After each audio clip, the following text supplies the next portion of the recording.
landslide victory. Game. Blouses. Sandals and shorts.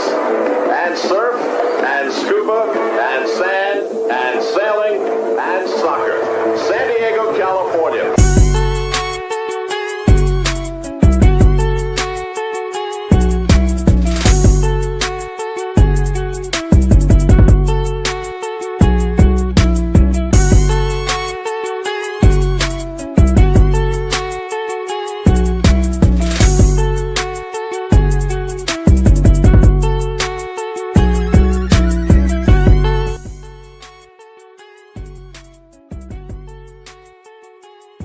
Season's greetings and welcome to Two Balls to the Mic, episode 329 consecutive weeks in a row covering soccer in San Diego.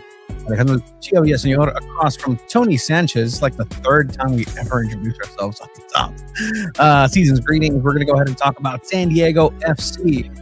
Well, the big red machine, Red Card FC, Sergio Ramos Incorporated, however you want to call it. San Diego FC lose against Minnesota United 2-1 here at home. And as the Minnesota team brings the purple pain, very colorful episode today with San Diego FC deciding to once again have the red shown to them. Again, Chris McVeigh, his third red card of that's insane. That's wild. Third red card of the season. We'll do goals, gaps, and greats featuring some San Diego Wave players. We'll see what you decide. You, the watcher, listener, the fan, the follower. Thank you for following us. Check everything out at SanDiego.Futbol. Abe writes articles on SanDiego.Futbol. The website, yes, that is the website, SanDiego.Futbol. Follow everything that we do. Follow our journey to the World Cup, as that is coming up very, very quickly. Hey, Mikey, that's a very well rested and much better spirits, Mikey Varas, in that clip on SanDiego.Futbol. Then we'll continue our World Cup previews. We did Group A. Grupo B. We'll go to Group B this time for the World Cup and give you the officially sourced from the teat of FIFA. Here it is. The team profiles for Team B in the World Cup. Follow us as we cover the World Cup and everything happening on here. Red card everywhere. For sure. And thank you for joining, everybody. Be a friend, tell a friend, have the conversation join. Because again, we like to see the conversation happening in the comment section. It's nice. The conversation happening on the comment section of the post-match press conferences, on the midweek press conferences, what you think, some of the questions and how they're answered, how we ask them sometimes, as we get that privilege. But yeah, so San Diego FC this last weekend, as you saw on Thursday, Chiva, you spoke to Mikey Varas, you spoke to Oswald Su, you spoke to Yepes first cup with a black guy. It looks much better on Saturday for sure. Yep. I mean, the red cards were brought up on Thursday because it was an issue. I mean, 5 cards early in the season already. That's still something to, ask about. And then you come on and get another red card in this game, not only by just anyone, it's Chris McVeigh again. It's a pattern with McVeigh, then Dua, then McVeigh, then Dua, and now McVeigh again. It is insane. And we're going to talk about it eventually when we start doing goals, gaffes, and grades. When we start talking about San Diego FC, let's just dive into goals, gaffes, and grades and start with the gaff, shall we, Tony? Yeah, so let's go ahead and do that. It's the segment of the show where we get into a little potpourri of a little bit of everything that happened around soccer in San Diego. We actually got an LAFC highlight here for SanDiego.Futbol's goals, gaffes, and grades. Let's check it out.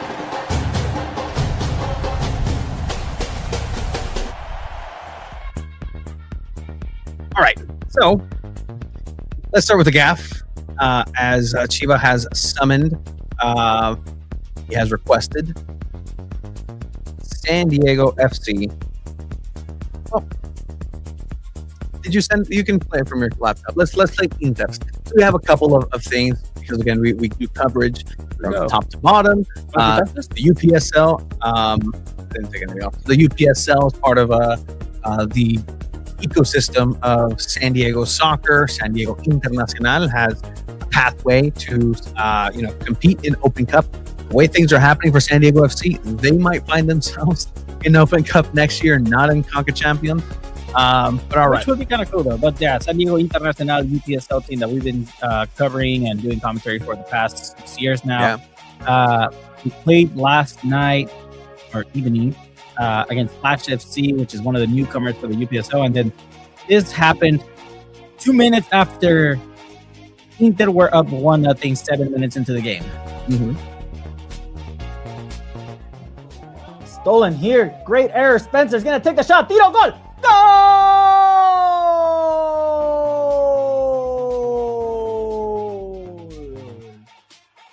No sé qué pasó. El portero la regó. Se la regaló a Inter. Y Inter no perdonó. 2-0 Internacional.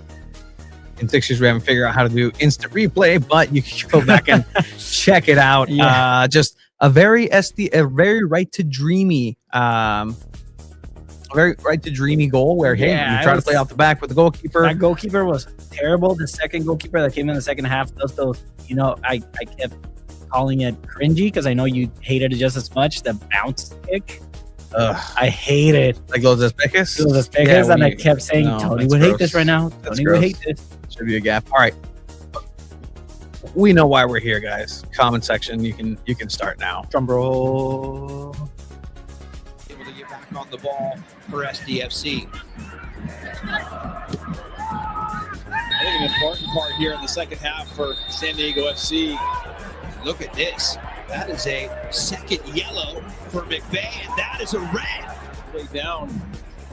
That's a long touch out from McVeigh.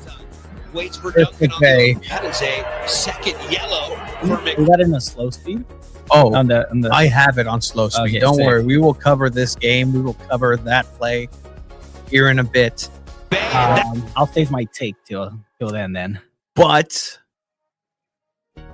and we'll Mike in the background. We have the ability to make polls now.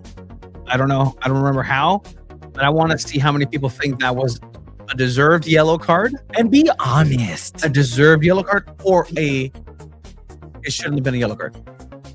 Soft yellow card, shouldn't have been a foul even. I mean, it's a foul for sure. It's a yellow card. Oh man, you know how you send me a screenshot that people in the comments are like, Chiva's gonna go off on this one.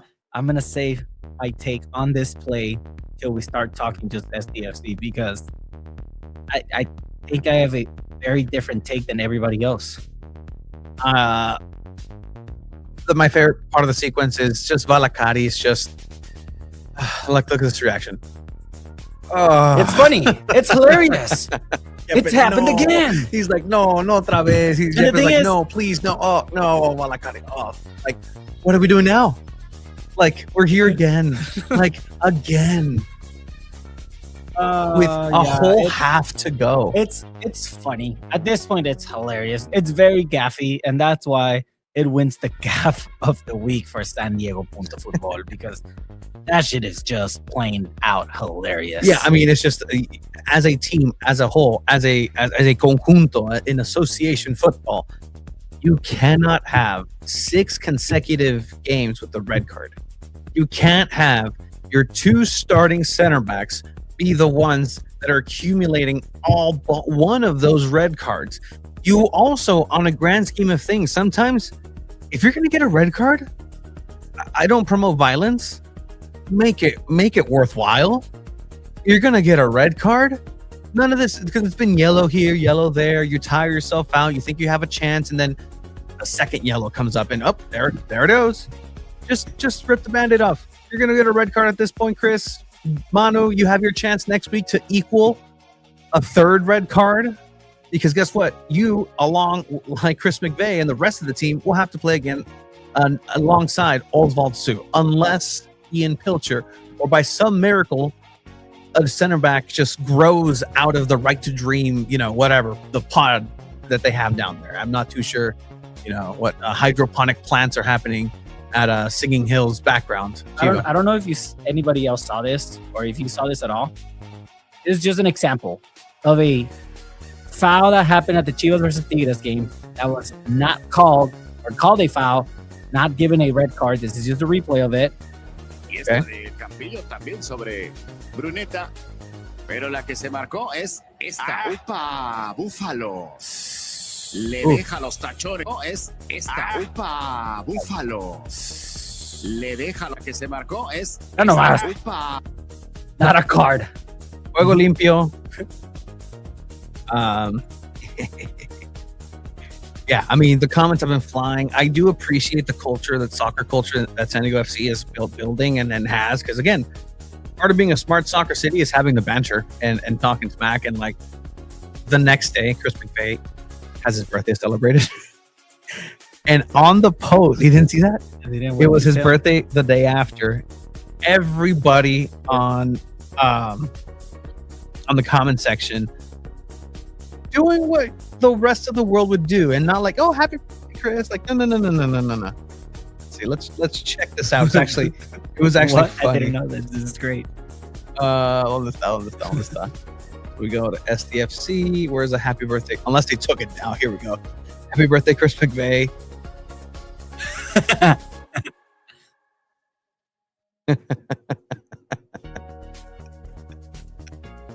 Hey, how I'm gonna say this? Maybe he had reservations for his birthday that same night. That same and he night. said, "Shit, I'm running late. I gotta get out of here." Needed to rest. Oh no, ¿qué pasó? So, happy birthday, Chris. La Roja. Adios. I spoke to a couple people about this, and it's good. I like this culture of soccer and just being able to bite back. And a lot of people have a lot to do and a lot to say, even on the press conference ones, like people questioning Morgan. And I honestly think Morgan's not doing that bad of a job. To be completely honest, decent game. I liked him at the 9. It's his natural position, right?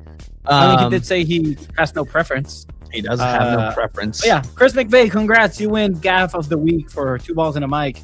Yet again. Oh, my gosh. Again. Maybe next week it'll be Monodua for sure with another red card. At some point, it's going to have to be Mikey because he cannot get a hold. Like, we'll talk about it in a little bit. Mikey got a yellow in this game, right? Is it in discipline? Like, what's going on with this team? Like, it's like when everybody was a holistic fit, but right now nobody's holistically fitting with any. Nobody's holistically fitting outside of the referee's notebook. Okay. All right, let's go to goal of the week, Tony. Okay, we have a couple. Well, we got a couple. We'll talk about this game: San Diego FC 2-1, Minnesota United. But all right, one goal from the MLS verse from a local product. This is why it's great. This is why it's great. You have San Diego being put up and said, hey, like, it's such a great market to have the talent coming out of here. And obviously the young talent making his impact in MLS, but not for San Diego FC, but for LAFC. I can't confirm that, but I know he doesn't want to stop playing. Shoot Terry! On his debut. Shoot Terry. The kid is all right! Scream for me, Chula Vista! Scream for me, Chula Vista. Local product. Chula Vista kid, 17 years old, man. Born and raised in Chula Vista, California. This kid is nice. This kid is nice, man. Tell me this isn't a great goal. La prende. Sets up. The angle that he hits it on, just chops it down to get that curve. Like, this is the look. Oh. Watch the show on 2 balls on SanDiego.Futbol on YouTube. When we don't get taken down by FIFA, it's much better. Or MLS. Also at the San Diego Inter game, which I was doing yesterday. Yes. This was a free kick. Let me paint the picture now for this one. AJ came on in the first half. as a substitute for Tosh, who got injured. Tosh scored the first one, so he came out hurt. And starting the second half, Standing over there, but it's going to be Luke Rayleigh. Put it back up. Gonna take mine down. There you go. It's actually AJ with the shot, Tito. AJ Right back. standing over there, but it's going to be Luke Rayleigh Already taking 2-0. this shot. It's actually AJ with the shot, Tito. ¡Qué golazo! That's a ¡Qué good goal. golazo acabamos de ver, madre mía! That is a good goal. He's standing For sure. over there, but it's going to be Luke Rayleigh taking this shot. It's actually AJ with the shot, Tito. Boom. ¡Qué golazo! that's AJ. He ended up getting a second goal after that and also got an assist, 2 goals and assists. Game of the match for SanDiego Internacional. Make sure you check him out. Next home game is going to be May 3rd. We got 4 goals. Yeah, That was 1 That was LAFC, 2 San Diego Internacional, 3 from a San Diego Wave player. Flag stays down for now. Caroline with the chip and the half volley. It's good. Judy Takes a 3-0 lead. with a tijerita, not a full extension for a bicycle kick. Kind of. It's like a little tricycle kick. Nonetheless, San Diego Wave FC's Dudinha scoring a goal in what was the Women's Football Friendly International, the first ever of its kind from FIFA. That was Yeah. a good goal. It was like not chilenita, Not quite a chilenita. tijerita, Not yeah. volley. You let yourself drop, overhead kick still. Goalkeeper wasn't anywhere near, but it's a good goal. And then we also have, you said, a fourth one, Tony? We do have a 4th one, and this is where people are like, "Well, where is he? Where is?" You know he's here. You know he's it. here. You love him. They're settled at about 35 yards out from the Minnesota goal. Deflected. Morgan immediately turning and triggering the right-footed shot, but here's Verhoeven. Morgan will turn. Numbers in on the back post, looking for Zamblay. Goes all the way to the far side. Bambino!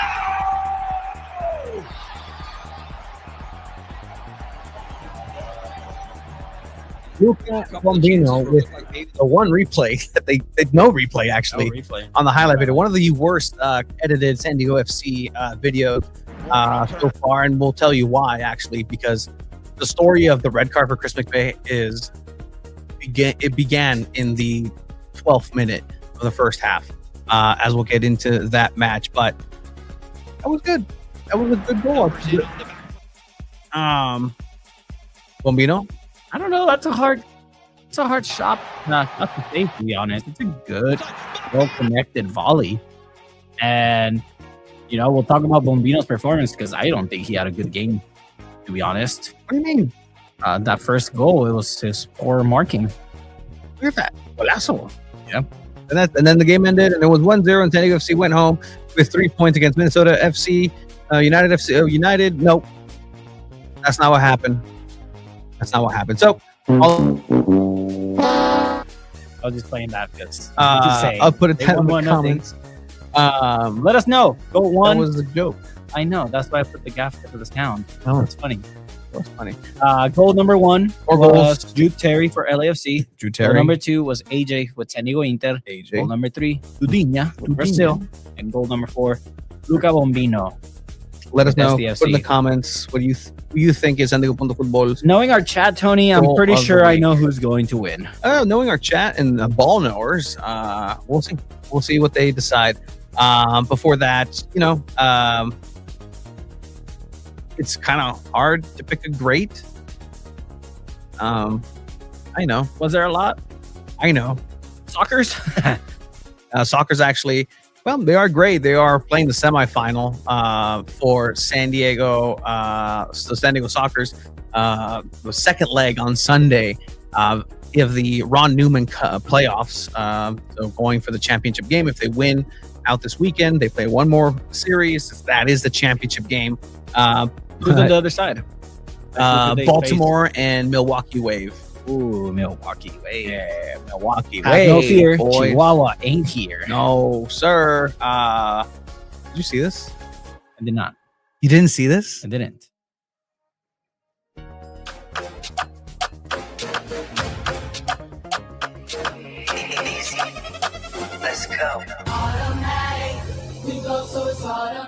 So NWSL, part of their, it's actually a catchy song. I don't know who it's for. It's a catchy song. They have like 3 anthems at this point. Yeah, they're just SDFC. Excuse me, SDFC. So you can check that out on your own time. All right. Great of the week. Great of the week. Okay. Yeah, sure, I'm down. Shout out. ¿Cómo se llama el artista? Shabon. Turn it up. Hey, happy for everybody. This song ruined my whole damn week. Damn. I guess y'all didn't like it. It's people are very divided. I mean, damn, y'all be hating on women or what? No, Chad, come on now. No. What's going on here? They just God forbid a woman drops a song. I know people be bumping that other guy's song like that. He like something about SDFC and Cholillo ese. I don't know his name. I just find it interesting that they're doing a better job than SanDiego Wave is at this type of thing. That's true. So part of the Playmakers initiative. Very happy for the individuals, who get to live out a dream, and there's a little video background of like, oh, this is really cool. That's what it gives SanDiego FC. They're giving opportunity to a lot of local people, which 100%, is amazing to see. 100%. That is great to see. That is undeniable. Again, not for me. I am not the target audience. Maybe I am. I don't know. But there was I hating on women artists apparently out here. Well, what's going on? Well, to be fair, I sent in my girl and she was like, "Madre es esto." Some women also hate on women artists. Whoa, it's all good. Are you saying something happened? Saying there was quiet. There was. You didn't even see it. I've supported it by watching it and sending it and asking people what they feel. I stay off my phone most of the day. I don't like the tone of your cut of your jib, Chiva. I'm just saying. Do you not like it? Do you not support I haven't listened to the whole thing. Haven't listened to the whole thing. I haven't listened to it. I will listen to it and give you my honest thoughts. SDFC. SDFC. I'll let everybody. Look, there's Missy Elliott, and then there's and there's Megan Thee Stallion. Niveles. Who is up there for you? Megan Thee Stallion. And then who's above her? I think she's the greatest when it comes to women artists. What? Okay, yeah. Women rappers. Yeah, she's the best hip hop artists. Because that was a big statement you made there. But she's one of the goats. She's great. Are you kidding me? Do you not listen to her music? It's great. In that genre of the new generation. Yeah, sure. She's not Mount Rushmore. No kinds. Nowhere near. Musically, and this is where I'll end it because I have to say it. Just end it there. Musically, Nicki Minaj was a trailblazer. I don't support lyrically. Nicki Minaj is a piece of shit. Trump supporter. Don't fuck with it. Hey, nope. Bye. Trash. Clearly, you didn't listen to the first part that I said. Nope. Musically, there's a lot of people that you support that people, those huevo cartoons. Those people weren't good people. Nope. Check the files. All right. With that said, that's good and gold. Gaffes and great.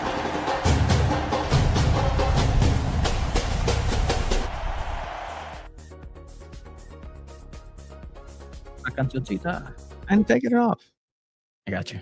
Well, you're supposed to taper it off, not just cut it off. Sorry. Thank you for trying to help. Yeah, I won't help anymore. Nah, please help. Thames, she does own the team, but that doesn't make her for that. All right. Let's talk some SanDiego FC. Do we have to? I think we have to.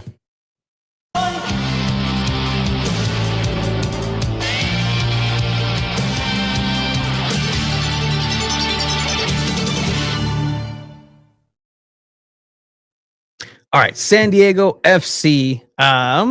Trying the great. We made the greats. That's the FC, man. I don't know. What do you want me to do? Like great Dudiña, great great debut. SD Inter. Like who would you say the great would be? Artemis 2. There you go. Yep. That's hold on. Let me let me back that up then. There were 4 Let me hold on.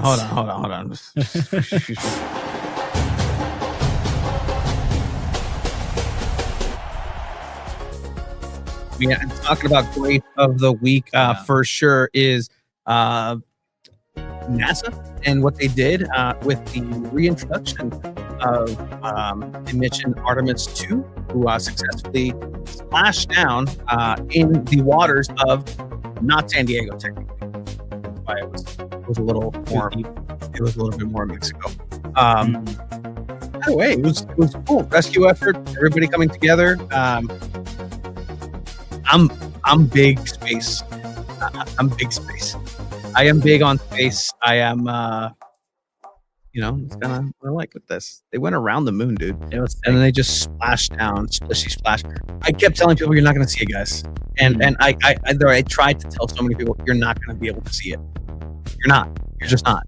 And so many people were still disappointed that I told that they're not going to see it. And that up to okay, maybe if you're on the actual boat, 50 miles deep, the beacon went out, the parachutes, the second set of parachutes. And thinking of the thumbnail or whatever, I was like, how can I fit 3 red cards here for Chris McVay or something? Either way, there you go. Yeah, Artemis 2. Awesome. Woo! Yeah, go gaffes. All right. San Diego FC, that was the best thing that happened in San Diego here locally over the weekend. Outside of the Padres, Gavin Sheets having that walk-off, those new uniforms. By the way, do you support mariachi at Petco Park? Do you support that? I just need a quick take. Yes, cool. That's all I need to know. For those that know, they know. All right, cool. I like mariachi, so I said yes. Because there was a controversy with another program, and they were at the game, and the guy was like, "Well, this is so un-American, having mariachi sing the national anthem." A part of it was satire, supposedly as part of whatever. Anyway, I like when mariachis do the national anthem. It's actually pretty cool. They do a good job. All right, so San Diego FC look to bounce back because, man, honestly, they look the worst that they've looked so far. Some of the worst that they look so far against San Jose the week before, and then they have to come back and try to bounce back with a good performance. The starting lineup a little bit different in terms of, you have Chris McVay back, and I was saying watch this back line be so much better with Chris McVay there because it's not Manu Dua and Oswald Su. It's not any sort of other comment, but McVay is back. He is the veteran. He's the calming mind, the calming presence in that back line. Now, Besverskov doesn't have to worry so much, doesn't have to track back as much, and that way, for everybody moving forward, there's much better chances of attacking soccer for San Diego FC on the top left in the left wing because Amal Pellegrino, as we heard, Mikey Varas is dealing with some Achilles discomfort. Something that's not new. That's what Mikey said. It's been a lingering thing in his career because of this is his reasoning, because of the amount of games that he's played so far and the travel to start the season, a short preseason. It started to flare up. What that's going to mean timeline-wise, I'm not sure for a 35-year-old left wing. I hate to bring it up, guys, but, Mikey Vadas is making a statement here, benching Marcus Ingvarsson and starting Brian Samblé, putting Morgan at the 9 where he was signed to play, and then now Samblé, who's the future of this team. He's supposed to eventually be a starting player. But again, if you knew Pellegrino has this ongoing history with his Achilles and injuries, why not keep Chucky Lozano, who plays in that same role? And by the way, we'll have to talk about this whole Chucky Lozano thing after we talk about the game as well, because there was kind of like reports coming out from Mexican media about the conversation between Aguirre and Chucky Lozano. Did you hear about that? Yeah. So we'll talk a little bit about it when World Cup comes up. This is also a statement. Last week, Mikey Varas talked about some veteran players are not playing to the standard and not playing and not helping the team. Who was he talking about? Ingvarsson. He talked about Anders Strayer a little bit, saying that he's not playing at his best. So there goes. You don't perform, you're going to get benched. And for this, it's really just a matter of who you have left too, because everybody was on the injury report. It was asked by, I believe, Sebastian Sanchez, like, "Hey, who's coming back?" Or somebody at Thursday's media availability, and Mikey was like, "No one, no one's coming back." So it's already a shortened list. Marcus Invartson, from reports that I heard, did pick up something. That's why he didn't start. So he's not 100% match fit. So that's the reason why Morgan gets that look at center forward. No wonder they're signing all these players for a very cheap deal. They all have a history of injuries. They've all had history of injuries. This is a hospital FC at this point. It's been that. And the thing is, like last year, everybody who was hospital FC actually played and contributed. So like that's why you can't necessarily talk and push back on last season, because last season everything went right. Everything, you had luck turn and smile your way every time you had a chance. They had a stretch in the beginning of the season where they lost 3 in a row. Yeah, remember that? Yeah, and are we currently in that stretch for San Diego FC? I don't necessarily. Similar, but it's different circumstances, because you look at the roster last season and you're like, okay, these guys, Luca La Torre will get it together. You start seeing Milan Lilowski develop into something. You still had Lozano over there on the left wing, and then Dreyer, who now has a little bit more space and a little bit more time and less marking to be as more creative and destructive moving forward. Yeah. On the right side too, for the San Diego FC team, you don't count on somebody who I don't think they've gelled together, and it's a lot to do with the way that Verhoeven plays and his own stamina throughout 90, and just the position of right back in general. Dreyer has to make up for a lot of the youth and just run back and just be everywhere on the field. If he's everywhere on the field, he's nowhere on the field. He's nowhere particular where you need him to be in order to be Honors Dreyer. And then when it's time for Honors Dreyer to turn it up to 11, there's nobody next to him to turn it up to 11 with him, but he needs somebody to turn it up to that similar level in order to be as destructive and do what he wants to do. But everybody's burnt out. Everybody's who tired. was that last season? Who was that player? It was Lozano, and then it was Lilowski. And then, for parts here and there, you had Valacari help you, who opened up the space a little bit, gave you a different look, but it was mainly Chucky Lozano. For sure. Yeah, 100%. And so, through this match, San Diego FC, they played James. well. No James Rodriguez. He's still dealing with his extreme dehydration, but still a very good Minnesota team. Pereira, Yaboa is very quick and gave a lot of issues to this back line. But from the get-go, you saw San Diego FC really be a little bit different from last time. They had a little bite. You can tell the results of San Jose hurt them. But Minnesota FC is not a bad team at all whatsoever. They were doing a couple of plays early on, as this one right here, as they opened up and stretched the field, where they had these crosses go the entirety of the box. I mean, fantastic contact. If that goes in, you're not going to just be like, oh, well, it was terrible marking. No, it's a great piece of work. But what concerns me is just the amount of time and space that goes, how many players get disposed of with one cross, and how much it took for this to be defended well. It's a good defense. This goes in. This is the only goal of the week. Yeah, 100%. Like, that would have been insane. Yeah. But yeah, it's what I'm saying with Luca Bombino. His marking hasn't been the best. And I think so far, he's one of those young players that Mikey was talking about last season, playing a little naive, and they got to, mature a little bit. Well, the thing with Bombino, this is what kind of I'll give him, is that they're using him a little bit different too, where they're giving him more space on that left wing area. They had Brian Zamble playing on the left wing position, and he's very green. Like, está bien verde el morro. Like, he's running into his own teammate, not running into space. Here, the goal comes out of a play that honors Dreyer, takes a shot, but then he gets the rebound, the primera, first time touch, great pass, great through ball. Morgan, same almost scenario all the way across the box, contact, volea, Bombino, 1-0, and everybody's happy. Yeah, no, it's a great through ball there from Anders Dreyer, and then excellent cross from Lewis Morgan, by the way. And Bombino, obviously, with the class finish. And, we see moments where San Diego FC can get another lead, but Valakari again, not the shots, not getting the goals.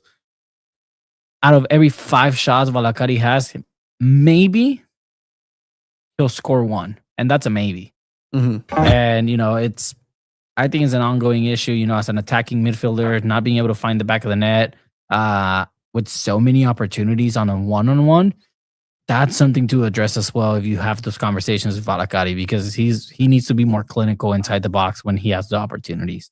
I know the broadcast didn't the replay, because again it's one of the worst replays.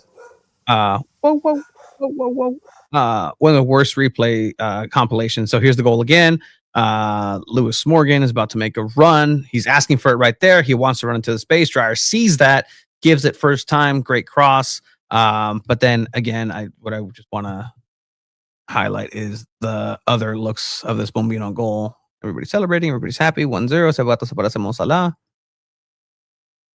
Oh, no era el Mo Salah? But yeah, you see the play develop right here. That touch right there by Honors Dreyer. Fantastic. Moving Morgan into that space as he was coming towards the ball, but he has that good reaction to make that turn all the way through, kicks it right through. It's a really good goal. Bombino is making a habit, a little bit of a habit to get first time voleas like this. A little bit lucky to not have it clipped at all, but it's a wonderful goal. And we've seen San Diego FC do this exact play in times before. So great stuff by Luca Bombino right there for sure. Luca La Torre over Valakari. Okay. How is he doing in Charlotte? I don't know. I don't even think he gets as many minutes, right? I thought he got hurt. Somebody who's leaving Charlotte is Wilfred Zaha. Sí. Gonna be leaving. But yeah, San Diego FC starts off hot. They're up 1-0. Everything feels fine, right, Tony? Everything is like, okay, back to business. San Diego FC being the dominant force, getting a goal early. That's great. And the game continues. And the game happens. What was the vibe at the stadium, Tony? I mean, San Diego FC kept attacking. They were the better team outside of that one tijerita play by Minnesota. They were the better team up until the minute 11, 12, up until minute 10.16. Because why did I decide to clip it here? Let's see what Tony did. Okay. All right. So it just goes directly into that. Did it show what's going on here? That's the actual game? Yep, that's the actual game. I do have it clipped here. If you're asking for the vibes, here we go. Minute 11, Chris McVeigh shoves at the back of Yeboah, goes down. Yellow card in the 12th minute, 11:04. Gonna keep this play going. Okay. You're gonna see, and I'll play it again before I give kind of that talk, right? Already, the ball shouldn't have been in that area, in that space. San Diego FC's caught a little flat-footed once again. They couldn't deal with the speed. I think the right back situation has been scouted very well by every other team because they're going after the right back and Verhoeven. Going into the space, Yeboah, McVeigh is able to catches him outside of the box, throws that elbow. But you're going to see how McVeigh turns to Oswald Sue and just tell us like the level of disappointment of, I had to do that for you, man. Like, you didn't do what you needed to do. He's the big brother in the situation. And you'll see disappointment here. McVeigh's like, oh, man. Okay, standing on business. You see him right there. He had to do that maybe because Yeboah was going to go ahead and strike. Like, anytime you're in this area with a lethal striker, you have a situation where it can be a potential shot on goal. I don't think he should have fouled. I really don't think so. I thought that was a stupid foul on McVeigh. Like, you have Sue there, and then you also have to trust your goalkeeper to make some stops. It's very early in the game. I don't think, again, the foul should have been committed, and that's the lack of discipline I feel like a lot of people are talking about. You got to be patient as a defender, and I think McVeigh is getting very impatient, and it has to do with playing with a bunch of teenagers around you. So, okay. Then McVay, after the replay, has a conversation with Sue. And he tells Sue, look, you have to help me out of the situations. You can't just leave me alone there. Disappointment. I'm just saying, man, like, I need you to go ahead and do that diagonal cut. Like, Sue you needs need to step come up in there. He needs to be there in front of the attacking player as well, because then that's what happens. McVay felt the need that he had to get in the way. It's a foul. It's a yellow card. Very well warranted. He had to take it. He had to take that foul. You had to take Yeboah down, because again, it's not just you not trusting your goalkeeper. Maybe it's just you knowing that Sue, I have to take matters into my own hands, which is why you see Chris McVay like singing like, hey, teachable moment. I need you to help me out, and you need to go ahead and cut him off. That's you. All right. Oh gosh. Like, yeah, that face of like, I just think if you've had 2 red cards already early in the season, you have to start playing a little more careful. You have to start playing a little less reckless the way they're defending. And I think that's the also lack of experience that McVay has himself. Yeah, he's a veteran player, but is he really? He's not a, I would say Patty McNair is a more experienced player than Chris McVay. okay. So it's not that Chris McVay is this almighty center back. He was the shock of the season last year. Nobody thought this guy was going to be a starter last season. So he had one great season. And I'm not saying he's not a great center back. I'm not saying his season is going to be just as great.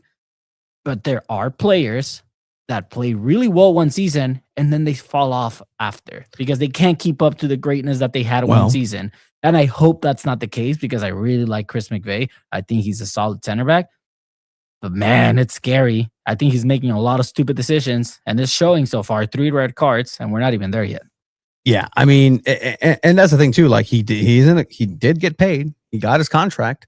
So a lot of those players, some players do regress in that. But again, long season, it does not look good. 3 red cards. Again, McVay just took a yellow card, right? Like here's the story, right? The storyboard says unnecessary yellow card on all fronts. In the 12th minute, that shouldn't have happened. There should have been more support. Somebody should have helped him. Maybe McVay does make a judgment call a little too early, and Sue was able to cross in. Or again, he didn't trust that Sue wasn't gonna get cut inside and then shot. Like everything went into like protection, big brother, dad mode for Chris McVay. I took my card. You saw it. You see it in the facial expression right here. Like, gosh, like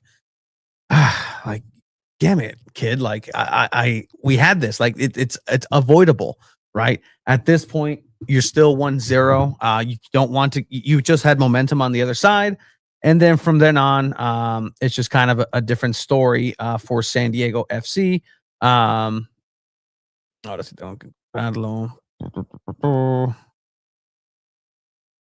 the goal right there. That's Bombino.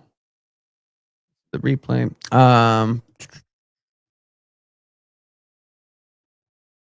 What are we looking for here? I'm looking for the full highlights. What are people saying in the chat real quick? People disagree with me, which is fantastic. I love that. Saying, what are we debating here? Simple defensive switch was required here, and so they didn't make it. True. That can be a lack of training together. 100%. I'm not saying, I think So is a very, very, very poor player so far. Like, he has been the worst player so far in that backline for San Diego FC. I think he's having a hard time adjusting to the speed of the game. I think he's not making important plays at all.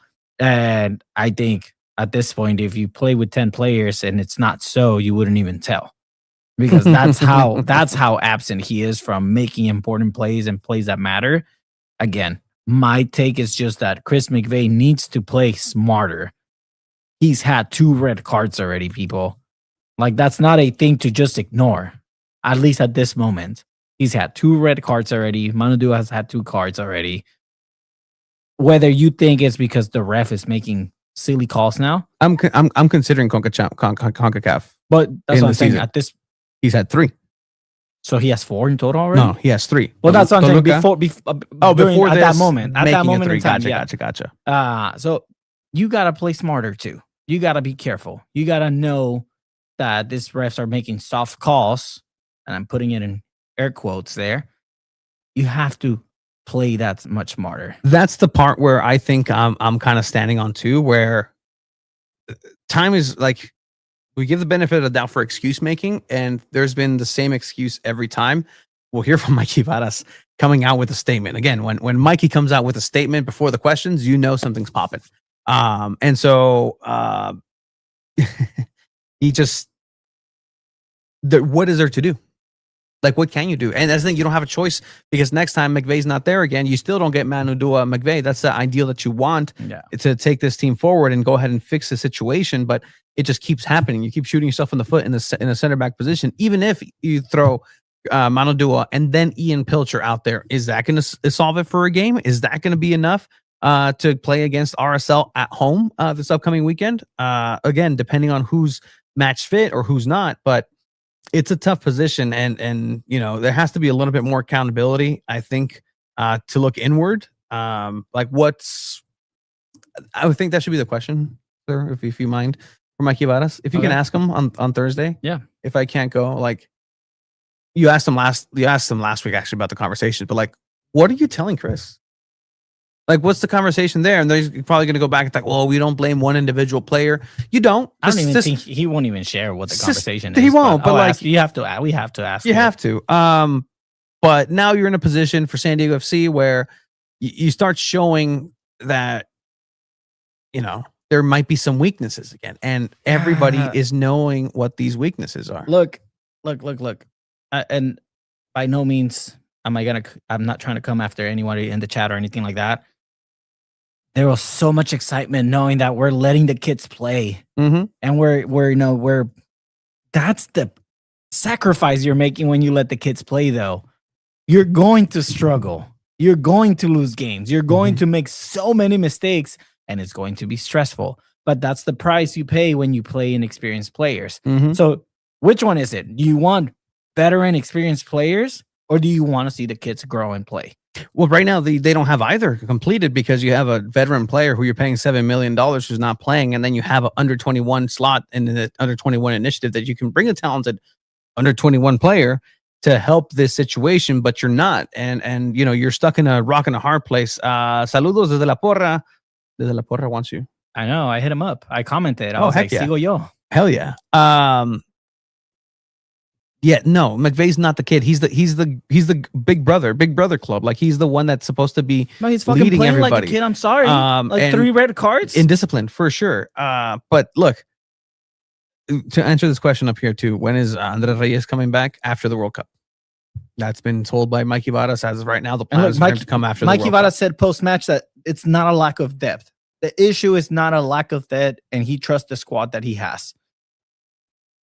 I don't know what he means about that, because clearly it is a lack of depth. You have like 7 players in the hospital right now. And you have no one else to be able to replace. Like, you have a center back issue right now, and you have been. You had to make Manu Dua a center back because you had a lack of depth at center backs. Let's not forget, Manu Dua is not a center back. He's a center defensive mid turned into a center back. Which is why it'd be interesting if Andres Reyes does come in. You put him next to Chris McVay. You move Manu Dua up with Yepe, and Manu Dua double pivot. Give Godoy some minutes off. But then, like I said, Minnesota United, just with these long balls, like they were going at San Diego FC. Minnesota United is a team that supposedly they are allergic to the ball. They don't want the ball. Yes, Ramsey is no longer the coach. He actually went to Europe, got fired immediately, but it's still the same scheme. It's still the same way of playing. Like, the assistant head coach is now the head coach for Minnesota United. And again, a ball that travels all the way into the box, nobody there to be to mark correctly, as the dozens of Minnesota United fans go absolutely nuts. You were talking about Bombino's coverage. So here's the thing. Nobody tells him that there's a player behind him, and that's on Valakari. He looks over his shoulder, and he sees that player right there next to Valakari on the top of the box over there. So before the cross, he takes a little glance, sees the player that's coming into the box, has no idea the other player is behind. So look, right here. He takes a look, Damn, and he that's good. sees that player coming into the box. And the other player comes in right behind him and headers it in. This is just poor communication. It's poor man marking. And they deserve to get scored if you're going to defend like that. So you see Bombino right now. He's looking here. He says, there is nobody behind me. So therefore, I don't need him to be marking He's like, anybody. I'm good. I'm he fine. Thinks he's good. Play continues. Cross comes in. He never looks back again. But now he, again, like you said, Chiva, he has no idea that behind him, they got somebody who's in the waiting. By the time he's in the air, there's nothing for you cooked, to do. Like the kids say. And he was cooked. You see it once again here. And again, other than that foul, other than that bicycle kick, Minnesota had no other chances so far. And this is still early in the game. This is 13 minutes in. Mm-hmm. Yes, Dua did play one season at UCSB. That's why he was a number 1 draft pick for San Diego FC. Alley-oop and dunked them, both our wingbacks. It was very easy for for Minnesota United, to score on San Diego that way. And it felt like, they could get anything done on the wings, just throw it in there, create some chaos. But this is not going to bode well, as 619 Soccer is saying, for next week against RSL. The irony is how Bombino got his goal, snuck behind the defender. Yeah. And again, that's just kind of how that cookie crumbles. You get a goal, you give up a goal immediately, and you never get your footing back in. This is one of those finishes that I'm talking about. Look at this, dude. This is a 2-on-1, and Valakari cannot get the finish here. It's a great play. It's very well organized. This is also another close one, by the way. It was like saved at the line, but the one I'm talking about is a little after. And Valakari had the 1-on-1 and just absolutely kicks it straight to the goalkeeper. Which one? No, it's antes. Antes? Yeah. This one? Yep, that one. Good through ball. You even have Samble asking it on the left, and Valakari just, again, I don't know, man. He has moments where he's a very, very good attacking player, and then he has moments like this that you're like, dude, just go back to Cyprus because you're not helping anybody here. That's a poor finish. That's poor decision making. I don't know, man. You think he should have passed it to Zamble? No, he should have had a better shot. He took too long. Right there, shoot it with your right. Yeah, he doesn't have a right. It doesn't matter. I mean, you're a pro soccer player. You need to be able to shoot with both. Come on. You're getting paid. You're getting paid. Okay. And you should be able to kick at. These guys can kick with both. Obviously, it's not as good. It's still good enough to get a good shot from there. Come on. If not, pass it. He should have passed it. I think he should have passed it. I think it's hard to even make the pass, especially since he angled himself to take a shot with the left. He could have just passed it with the right instead of putting his whole body like that. That takes a long time. Should have passed it there. Yeah, but he's moving. All his momentum is in shifting to go with his left foot. That he can't just automatically use his right leg. But he's a professional soccer player. He should be able to do that. All his body weight is going to the right. He should be a pro. Como dices, he should be able to do that. Well, before he shifted his weight into angling to go to the left, he should have passed it. No goal, San Diego FC. Still 1-1. And then 2-1 off of, guess what? Se le duerme otra vez. The aerial attack was the Achilles heel for San Diego FC. Ball goes to the second post. Mikey Vadas is complaining of a foul on Valakari there. Play it back. Jumped. I'll play it back on the close up. I don't think there's a foul there. But this is 2-1 to go into the half. Essentially, Yaboa doing a little dance. So you'll see Valakari at the bottom. No, that's not a foul. That's what Mikey said was a foul. He jumped and then had his arms on him. He didn't push off. So right there, This motion is what Mikey Vadas is saying and complaining that should have been a foul. Saw both hands on Valakari's shoulders. I don't think it's a foul. I've seen this be given a foul. But that's not. Yeah, I've seen it be given a foul. And I think it's always soft when that's given a foul. We'll talk about soft. We'll talk about that later. But again, in the box, miscommunication. Because, yeah, that header, that no foul situation, okay. Ball bounces in the small box in front of two players, Duran and Oswald Su. Oswald kind of touches it, gets in the way. Es un tronco. How do you say that in English? He's a cone. Es un cono. Es un tronco. Like he's the pylon. He's slow, man. And I talked to him on Thursday and I asked him, hey, like, how are you adjusting? He said, oh, you know, I'm from Denmark. It's a little different, but I'm adjusting well. Buddy. Like everything happens so fast. I'll give him that. Everything happens in the heat of the moment. It's not like it's happening this slow. He wants to make sure he's not touching it with his hand. Yeah. That's what he's doing there. He's making sure, but a little bit more experienced player tucks that hand in and attacks the ball. If I'm Duran Ferri, le estoy cagando el palo, and I'm yelling in his ear, you need to attack this ball and not be so passive. And don't let the ball get to you. You go to the ball because boom, that happens now. We're in no man's land. This is where we're going to see if this player is built to, you know, make it as a professional. And we've seen it with Luka Bombino making mistakes and learning from it and not shying away of improving. But at this point, it feels like Oswald is just in his head and that can get to players and just crumble like their confidence. Fuck. One of the few nicknames for SDFC players. Oswald Slow. A log. Un tronco. When that goal felt like everybody in the SDFC team had stopped for a brief second. Yeah, it's just slow. It's just everything goes into slow motion for sure. He doesn't know. We don't do handballs at Snapdragon anyway. My goal Ferri is being set up. Hey, you know what? Sure. Like if it needs to be said, he needs to also attack the ball. Yeah. Somebody, I don't care who. Somebody needs to get out the ball. It's a very fast play for sure. For sure, 100%. I'm here on a Monday, being tranquilo, you know, enjoying the replays and putting it back and forth. I'm not in that play.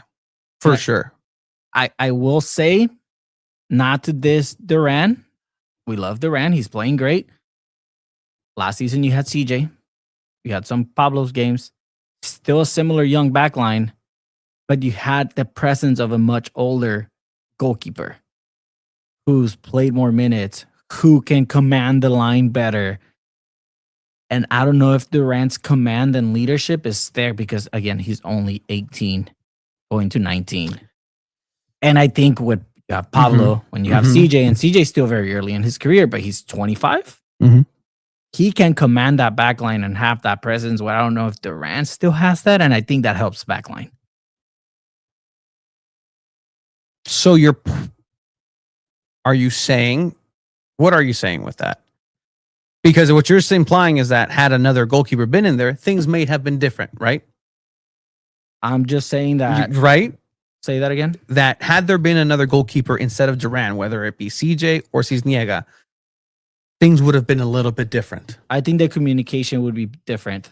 Great. For sure. Fantastic. It's 2-1. They're still 11v11. Duran is going to command a back line of 3 coming up. He's had to do that so many times. If CJ's there, if Cisniega's there, if Duran is there, if Jacob Jackson's there, if Jorge Campos is there, if I'm there, if Boris Pardo's there, if Oliver Kahn is there, if Dida's there, if Buffon is there in his prime, there's still one person down and the result would still be the same. The result would still be the same. Yeah. I don't think any of the 3 goalkeepers can make a difference at this point to help the backline at least. I mean, unless they have a time travel device to go back and say, no, Chris, no, I guess, don't do it. All right. Now we're getting to the it's the topic of conversation. Halftime, right? So halftime, you're kind of like, okay, SanDiego FC's playing better. I think here I had said 2-2 or Koreanix, and I'm like, okay, might be looking that way. You come out of halftime and you're like, okay, SanDiego FC's been controlling. They've been playing their style a little bit better. clearly like it's still a little bit wonky because Morgan's kind of still fitting into it. He feels better in the center forward position. Dreyer's getting into interesting positions. Zamble, we'll see. The midfield is midfielding. Godoy to this point was not a factor. He was a little slow coming into some of these plays. He's very important to the system, but later on he engages once he gets fouled with a very strong foul. But at the end of the day, this is the big play for San Diego FC coming into. Boom. Let's scrub it. You see 46 minute Chris McVeigh on the right back, on the right wing going up. Fouls immediately. You're kind of like, okay, it's a regular foul. Card comes out. Yep, it knows immediately. Oh no. Balakari's like, wait, what? No. Oh no. Balakari's devastated. Just devastated. He knows what this means for him. He's like, no, I have to defend more. Yep is like, but my eye, dude. All right, here's the play.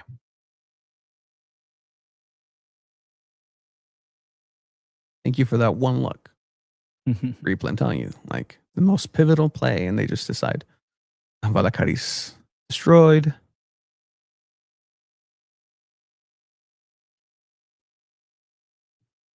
You said you have a slow-mo of this? I think I do. You're right. Let me. Because I saw this back in just like in like point like whatever speed, 0.25 speed on YouTube. And no, this is the first yellow card. And it does look, I mean, it's una planchita, es un pisotón, whatever you want to call it. It warrants a card. I've seen this be giving a red card before. Es una plancha. And we'll see it in the slow motion. Like, yeah, he touches the ball first, but how many times have we talked about, oh, the follow through also matters?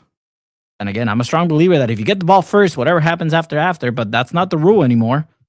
The follow through matters, and what you do after you touch the ball also plays a factor now. And once Tony gets able to pull up the slow-mo here, no pressure, you got this. We'll see what we're talking about, where there is clear contact, es una plancha, es un pisotón. It's a, how do you say plancha? It's like a, it's a stomp. Like it's a, yeah, it's a stomp. Like it's a dangerous play is what it is. 1 yard here, 1 card there. McVeigh is gone. Okay, let's go slow as we can. So McVeigh is clearly making a run forward. The ball gets away from him as he's dribbling up the field. You see McVeigh coming in.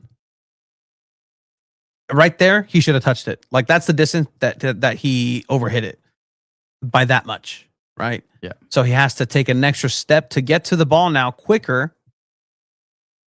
Studs up. Yep. The Minnesota players, Pereira, I believe, has already hit the ball. But McVeigh keeps going and just puts studs on the top of his foot. It's not even on the shoe. It's on the ankle. Like that's a red card on the top man. of his foot. That's a red card. I won't go as far to say as a direct red card. I will say this is a yellow card. This is a yellow card. But if the ref would have gone and just given a straight red, I would have been like, oh, I get it. I see why for sure. It. But to say that this is a soft call, it's not. No, guys. No, it's not. Aquí in China, that's a yellow card. That's a clear. I don't care clear what foul, minute it clear is. Card. And the thing is that sure, it's a yellow card, but because Chris McVeigh had already gone through what he did in the 13th, 12th minute, yelled at Oswald. The team wasn't engaged on the right side. That's what allowed that play to develop, and the speed they just couldn't catch up to Yeboah. He believed Chris McVeigh he had to do a little bit of a shove in the back of the on the back and commit that foul outside of the box. Eat the yellow card. He knew he was going to do that. He knew the consequences. Now he plays with the yellow card for the rest of the game. you don't have that insurance. Guess what? If he gets a yellow for this, that's it. If he doesn't get a yellow card in the first half, he just gets a yellow card here. Yep. And well, he still might get a red card because Chris McVay's gotten sent off as late in games too. But in this moment, you don't go down a man once again and go to the showers early for this match. So yeah, no, it's a problem at this point. And again, it is a clear card. And we're going to hear about Mikey Vadas, what he says. We shared it on Instagram too, saying we're getting some harsh calls. You can't use that as the excuse. And he does say we're still not playing at our best. Correct. And I also believe that. This is not their best. You're not. I've seen what this the is best probably is. your worst. Yes. And I don't even know. Like, to me, hearing the comments saying like that's a soft call, isn't that? No way. No way. I'm sorry, chat, but that is a clear yellow card. I wouldn't maybe be shocked if it's a red card. And you're not getting the soft calls. They are, all the red cards have been warranted so far. McVay hit the ball first, don't they? He does hit the ball first, but then the follow through. That's what I've learned. I've learned that the follow through matters now. Right there, look, he kicks the ball. The other player gets to the ball and blocks that pass. Ball bounces back. That's another action. But the follow through still happens. Mm-hmm. And yes, you can't control it. That's just the momentum. You're going at it. But that's a part of the game. You're going to foul. That's a card. It's a reckless challenge for sure. In the midfield, and I get the situation, the timing of it. You got Ben Woods in the background, and Steve Woods and Ben Higgins on the touchline right there, enjoying their match. And he wasn't consistent. Didn't give Minnesota yellow for pulling before the half. Sure. You could argue that for sure, but this is the reality that you live in. And CONCACAF, baby. CONCACAF, MLS refs. Come on now. Like, we know the refs suck. There's only so much you can do. And it's one of these, if you can't beat them, join them, unfortunately. But even if they join them, no les sale bien. It doesn't come out right. They're the ones that get punished. They're the ones that get a red card. And guess what? At this point in the season, there's enough film for other teams to say, cool, we know how to frustrate this team. It's just a matter of time before they self-implode. And that's definitely going to be a strategy moving on forward. Before the season, Mikey Vadas was saying, there's going to be so many teams that are going to be waiting, and they're going to be defending, parking the bus, waiting for us to do all of our magic, and then that's what we're going to have to face. That's the biggest challenge into this 2026 sophomore season, to have the breakdown of the defense and see how we can figure out this puzzle and go around and just, be a little bit more lethal with that. They started very well by crossing the ball and being a little bit more dynamic and opening the spaces on the left and right wing. But when you don't have the health, when you don't have the experience, when you don't have the defense to do these things, this is the result of that. They played much better than they did in San Jose. They played much better with 10 men that they did in San Jose. There were times where I thought this is going to still end up 2-2. This is still going to end up 2-2, but it just wasn't it. But what SanDiego needs to just amarrarse un huevo, o los dos, and say, you know what? This is what we're going to face. If the referee is going to be a challenge that you have to train for and be specific and find ways to be a little bit more, just clean with how you do things and just have pressure be applied in different ways, have a higher work rate on defense. I don't know what it's going to be, but it's going to affect this team, and it has been affecting this team moving forward. You're not going to have Manadua and Chris McVay again. That's going to take a toll, not just on the center back position, not just on the defense, on the midfield. And because of that, it's going to take a toll on the front three. And that includes Anders Dreyer, who, look, man, no pueden güey. A team that becomes on offense overly reliant on one player is not good. Not saying it's not a good team. It's just, it's not a good situation. Well, that's the conversation now, right? Because you had the two DPs last season. And again, believe it or not, this is a Chucky Lozano situation, because he was an important player last season, whether you want to agree or not. A lot of teams plan to cover for Chucky Lozano, and then here comes Anders Dreyer, who nobody knew who he was. And now everybody knows who he is, and they know how to mark him. I don't think Dreyer's playing his best either. Mikey Varas has talked about that already on Thursday. He said Anders Dreyer's not playing. He hasn't been his best.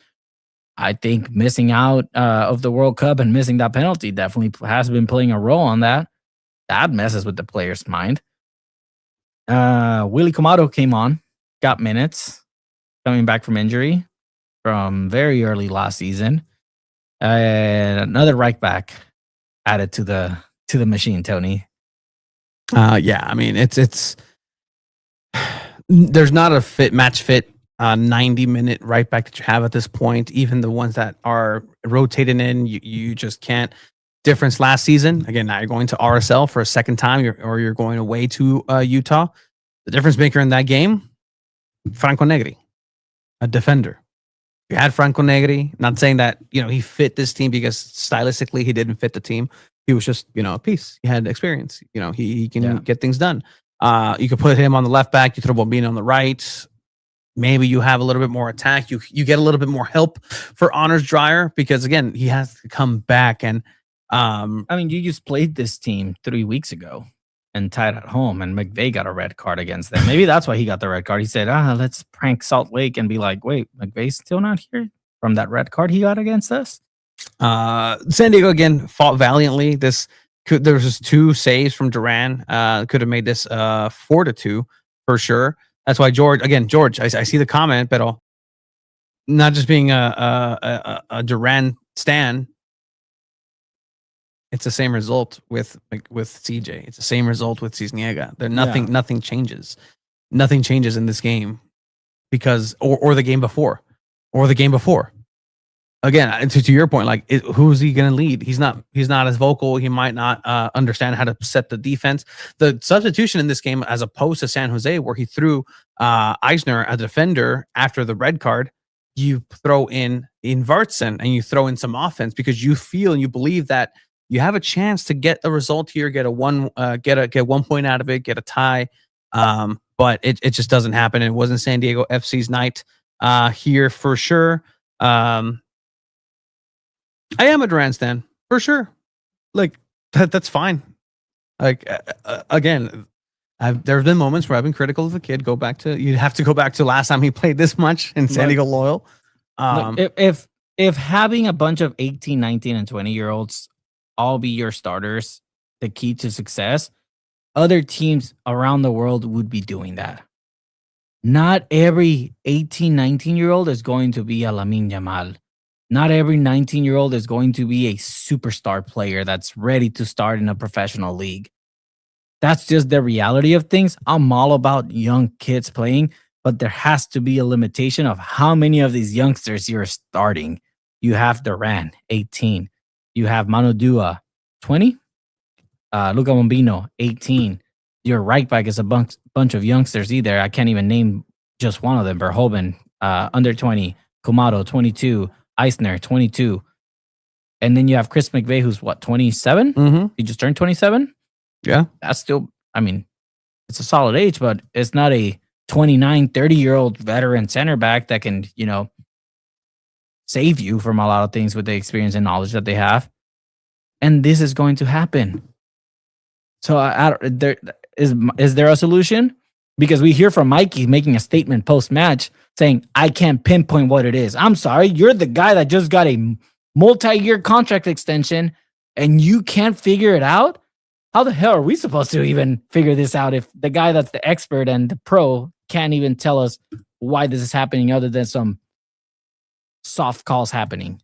Yeah, first and foremost, I'm sure there's going to be a question about the continued red cards. I don't know. I can't pinpoint exactly what's happening other than I think we're receiving some harsh calls and we're just in one of those situations where nothing's going our way in that sense. But at the end of the day, it's a tough moment that we're in, and we all recognize it. And the most important thing is that we're all together and getting ourselves out of it. And we know that we will. We have the players and the people involved that we are going to get back to being our best.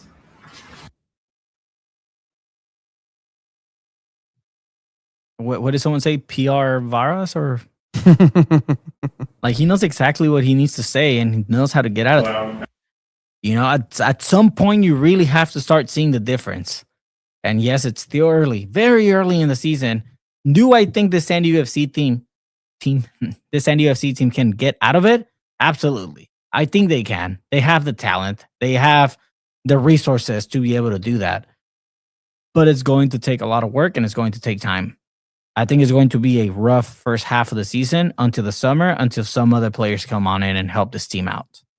I want to play a question that our buddy Morvilla actually asked him in Spanish. Because again, we know Mikey Varas always a little bit something more in Spanish.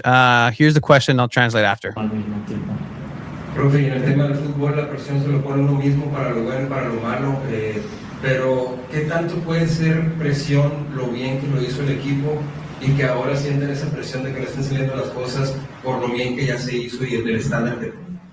So the question there is, hey, in soccer it said that, you know, essentially you're your own worst enemy, especially with the expectations. You're chasing the dragon, you're the shadows of last season's success. Now that you've set such a high standard, how difficult is that, like, to compare yourself to that? Yeah, yo creo que creando expectativas nuevas por el pasado es muy peligroso. So what he's saying is creating expectations based on the past is very dangerous. Y lo mejor es estar muy claro en el día a día, porque lo más importante es cuando empieza el partido tienes que patear la pelota ahí hoy. Y el ayer no te va a ayudar. So what he's following up is that you have to focus on the today, you have to focus on the present, because at the end of the day, everybody, when the game starts, everybody has to kick that ball. And, you know, cuando empieza el partido tienes que patear la pelota ahí hoy.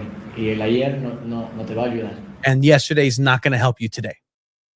A little bit, you know, philosophical there. Y tampoco el mañana. Pero lo que yo diría es que nosotros estamos en un momento difícil, pero yo tengo toda la confianza en el mundo que tenemos la gente y los jugadores y el cuerpo técnico para volver a nuestro mejor. And I have full confidence that we have the personnel and everybody to go ahead and bring the best out of this club. Lo vamos a hacer porque nosotros somos trabajadores, somos gente que juega y haga esto con mucha pasión para hacerlo de la mejor manera. Y la realidad es que en este momento estamos en un proceso donde nada nos está cayendo. And we have the people, we have everything, we have everybody that we need, we have all the elements, and as Shiva puts his hands to his face. Para hacerlo de la mejor manera.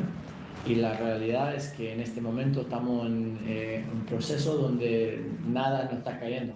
And right now, in this moment, we're in the middle of a process where nothing's going our way.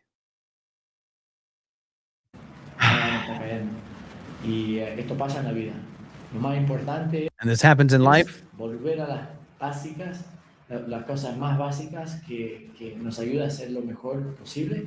We have to get back to basics, what the basics that we know that allow us to do the best things possible. Para que cuando las cosas nos empiecen a caer, podemos encontrar el ritmo que sabemos que podemos encontrar. So then once things start going our way, we can find the rhythm that we know that we can have. I don't know, man. It seems like a whole lot of BS to me. This whole creating expectations based off like what you did the year before. I'm sorry. Is that not what you do in general everywhere? In life, at work, at jobs? Do you not compare the success of your business last year to see what you should be able to do next season? Forecasting. That's just the reality of things. That's how everything works. Everything works to compare of what you've done the year before. And for him to say, well, you know, that's very dangerous. Well, I'm sorry. Life is dangerous. Everything is dangerous. Whoa.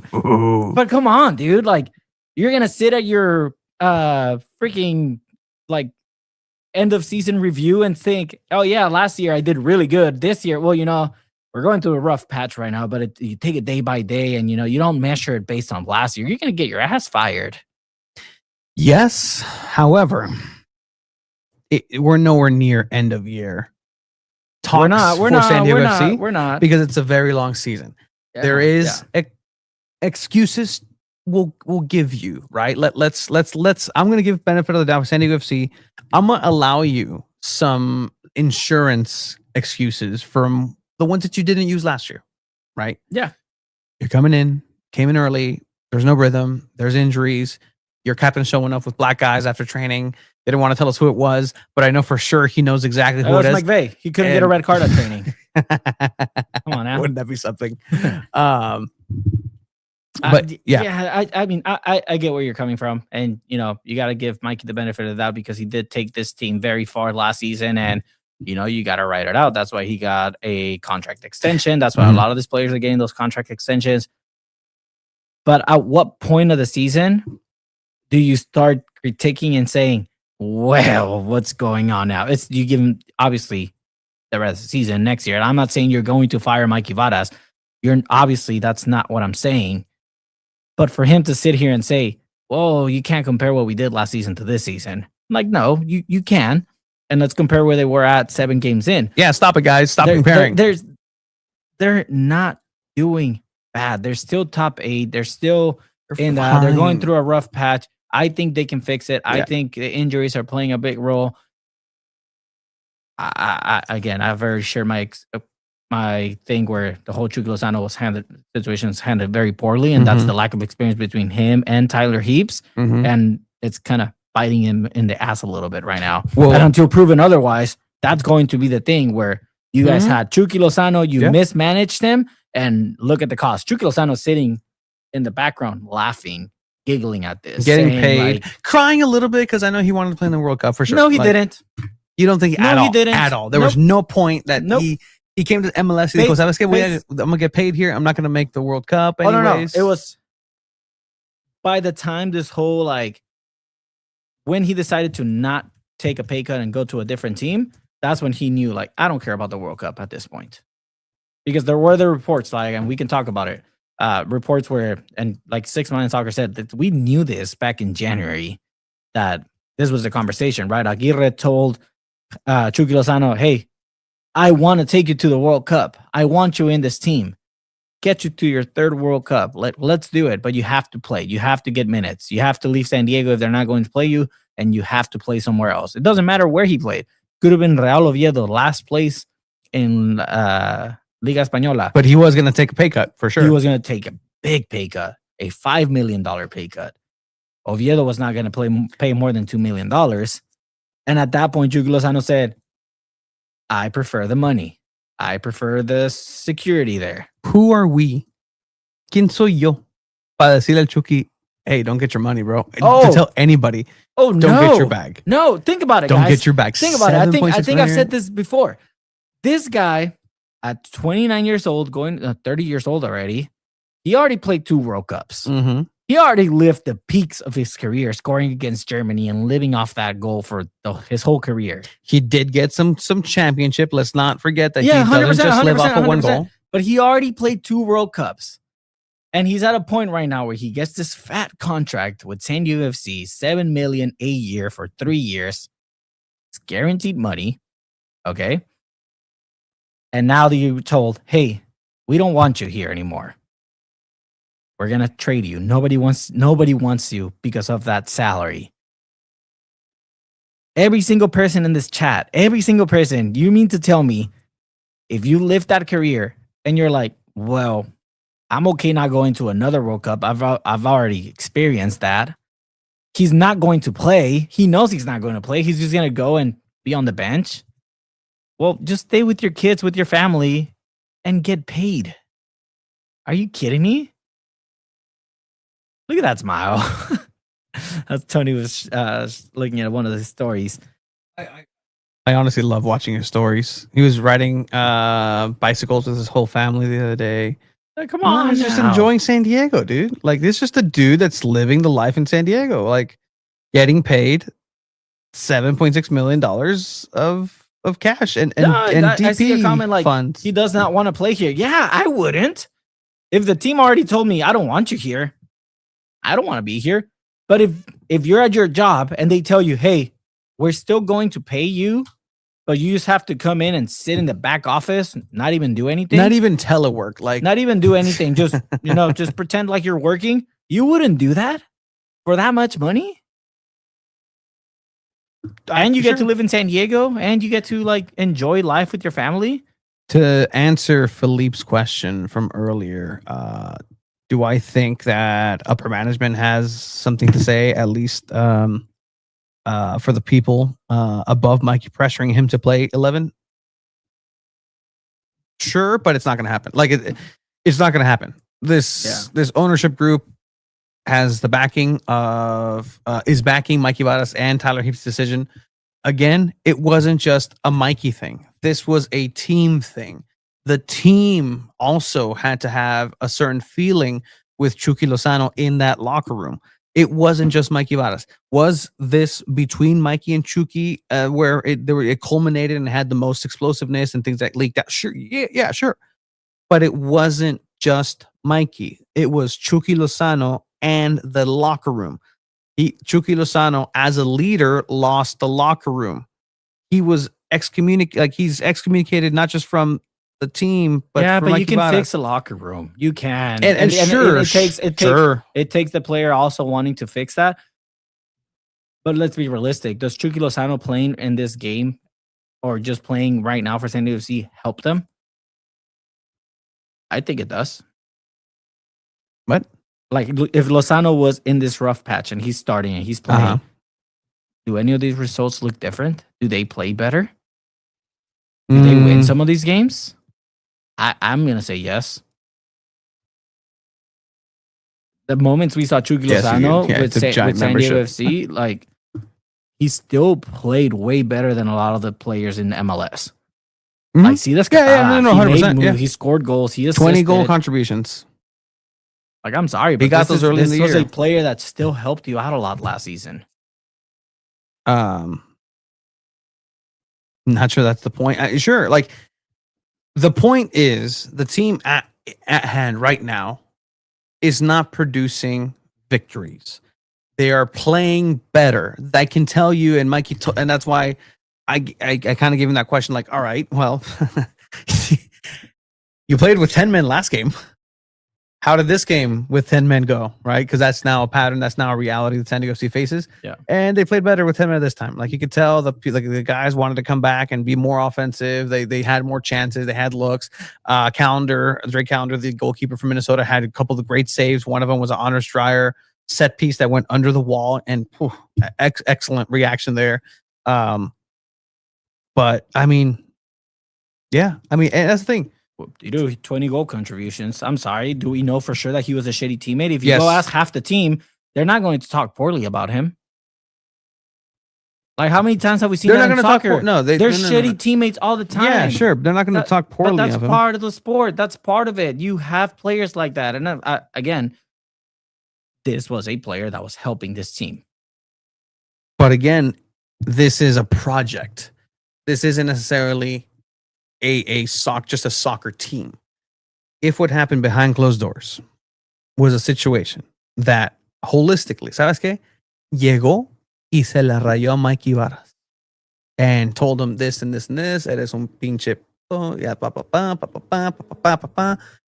that as an academy, as a place where children are coming into the locker room and playing, and you have one of your leaders who's butting heads in such a static way with your front office. You don't want that for your kids to see. You don't want that for the next generation to see. That's not the example that you need in there, especially when the rest of the locker room is pulling one way, and clearly one player, even when he was playing on the field, just wants to do his own thing. That's part of the reason why it was so successful, because you have this way of playing with Right to Dream, but then you have Chucky Lozano, who is this X factor on this other side and creates stuff. And then he got along with Dreyer and he created something. Right now, guess what? Admit it or not, go look at the tape. As much as Pellegrino hasn't necessarily been a scoring factor, he has been important to the offense of this team. You don't have that guy anymore right now. You don't have him available. So that also contributes to the overall state of SanDiego FC. ¿Sabes qué? No está Chucky, pero tampoco está Pellegrino, el güey que banqueó a Chucky. So that also has to be looked at as a whole. And again, like, he was contributing up until he got injured. He was contributing, and you had to at least give him a little bit more respect than they gave Ryan Zambo with Minnesota. But that's a little bit of something. You have to consider him. He makes the runs back, something that Chucky, yeah, he did too, but he's more positionally aware of the style Pellegrino is than Chucky Lozano. Does Pellegrino's inclusion change these games? No, because you still have a red card to stop all of this. Like that. Yeah. I don't know what this team is. I don't know what this team is 7 games in. I haven't been able to have a chance. Right now is a dumpster fire. Sure, in defense, for sure. In the discipline and books, they're on pace to break MLS's record of 8 red cards by FC Dallas. Well, on the way to that. But it's just, it's just an awful situation. It is a thing where you need individual players to make magic happen in this sport. And in any sport in general, you need those individual players to make those plays, to create things and win things when it matters. Yes, there is a system, but a system also relies on individual talent. And that's what Chucky Lozano gave you. That's why you brought him in. You brought him in to sell seats and because you knew what he's capable of. More first one than anything. Good comment. Again, some people thought Kobe and Jordan were shitty teammates. Yes, but you're also talking about the greatest of all time. Yeah, this is like the greatest of all time. We're not gonna. Yeah. Now, and I know you don't like to compare this, but like systematically, the system was built for that player both times. The Phil Jackson's triangle again, tactics, but like it was meant to highlight not just Jordan, but just also elevate the rest of the team around him. It was built for that specific way of playing. Same thing. Soccer's impossible to be built around one player. Basketball, obviously, it's 5 players. And también, 100%. And it happens. And I'll tell you, it happens in soccer too. Right, and that's why for me, when you're over reliant on 1 or 2 players, once those 1 or 2 players are done, your whole team just topples over. Messi after Barcelona left was in a very dark space. Ronaldo after Man U, dark space. Eden Hazard, whenever he wasn't in Chelsea squad, Chelsea valía madre. But and you just insert him in there, and the machine just kind of wakes up. It's like a lightsaber without a kyber crystal. Like it's a cool little sword, but you need that piece. Yeah. And if it's out, well, hey, Star Wars talk. All right. Do you guys think attendance has dropped due to Chucky not being on the team? No, I think attendance dropped because the tickets are so freaking expensive. Yeah. I'm sorry, we're paying for almost $7 a gallon of gas. It's like some are under 6. Most of them are over 6 right now. You think people are going to be paying $60, $70 to go watch this team every weekend unless you're buying season tickets? I'll tell you what the difference is with Chucky Lozano, the Chucky Lozano effect. The difference in numbers is the announced attendance versus butts and seats. Yeah. That's what the Chucky effect, maybe 1,000 more. But that's not really moving the needle either way. You're still averaging or announcing that you're averaging of over 20,000. Not the worst. Check, attendance hasn't dropped. Yeah, because they're announcing 24,000. There's not 24,000 people going there. Chiva and I have been privileged to be at Snapdragon Stadium when they're for most soccer events since it's opened. That's not 24,000. Yeah, no, absolutely not. But yeah. Speaking of, the only team that does announce actual butts and seats is the Sockers. San Diego Sockers. They actually had the second highest attendance. Kansas City first, but they're out.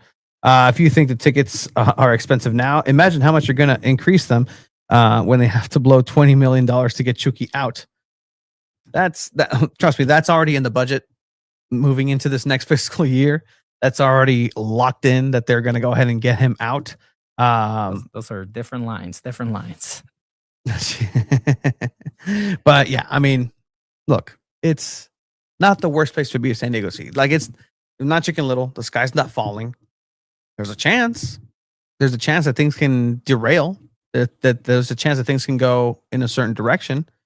But I think right now, even if they go over to RSL and lose, let me see what this team is at 100%. Will we see 100% before the World Cup? You might see it one game. You may see San Diego FC at 100% one game before the World Cup. Then summer transfer opens. Then you get your base set for the World Cup. Mm-hmm. You post World Cup, you get your base SanDiego FC lineup, and then you start adding the components after, and then you're going to start to build those into the system. That's going to take some time. All I'm saying is SanDiego FC is on track to still make playoffs. Will they beat the LA teams? That might just be a situation where, you know what, SanDiego FC might be on a 5-game losing streak, but then they'll play an LA team and boom, they'll win that game. Yeah. Just because it's LA. Like, that might be something cool, something special to start looking at. But they're not in a bad spot. Like, it's not all doom and gloom for sure. But yeah, they're doing average numbers. Yeah, no, San Diego State's attendance, it's laughable. I would say it was about 65% of fans on Saturday. The store was busy during halftime. Yeah. Yeah, the Padres are charging less comparatively for a similar product for sure. Vancouver was a holistically better team than SDFC last season. Okay. We will look and turn now. Let me play Lewis Morgan because I know people love Lewis Morgan. It was a good. I saw it. It was pretty cool. All right. Here's what Lewis Morgan had to say post-match, and then we'll turn into RSL. Thank you for your time. Lewis, could you walk me through today as you get your start in your natural position? What was that like in the system as you're getting some more minutes in this season as well?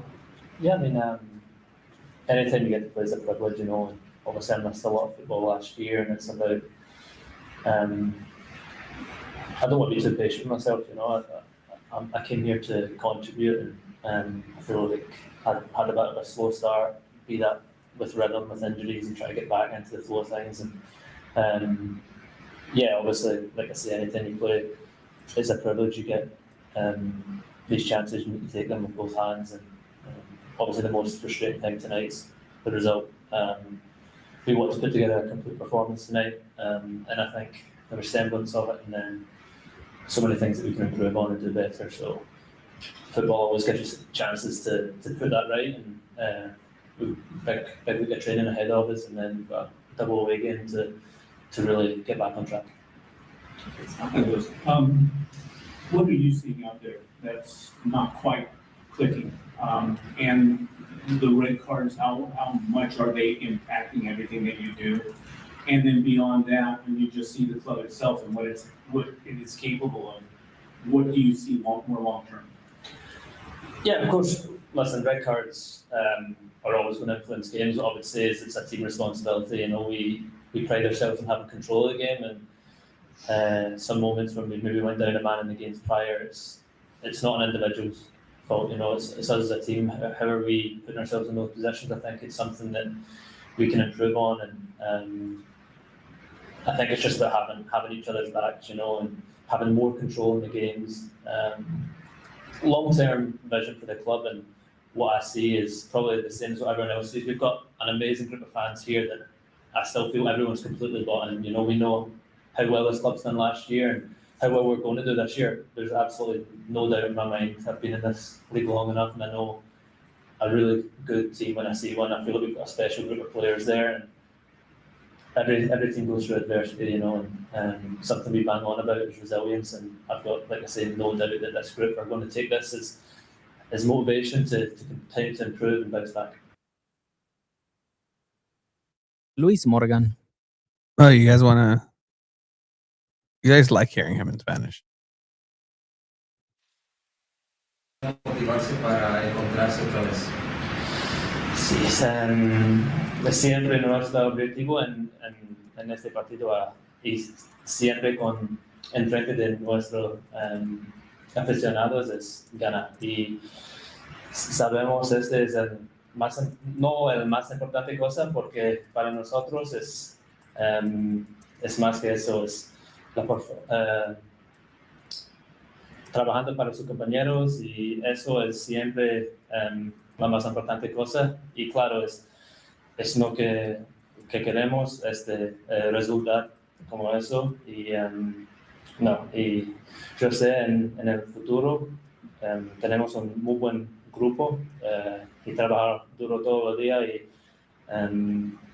tenemos la intención de estamos listos para el próximo partido y sí. Speaks it better than a lot of Nosavos. Emma asked him, "Hey, where did you learn that?" He's like, "Oh, Miami, where I learned Spanish in Miami." But yeah, Lewis Morgan, same, a little bit more of the same, but we'll see what San Diego FC is able to turn because they have to go over to RSL, Real Salt Lake, not the fake one, a fantastic party town in Salt Lake City, Utah. Sorry.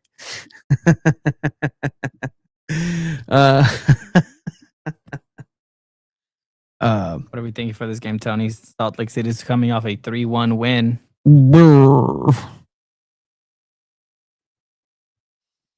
Are you okay? It pains me to think.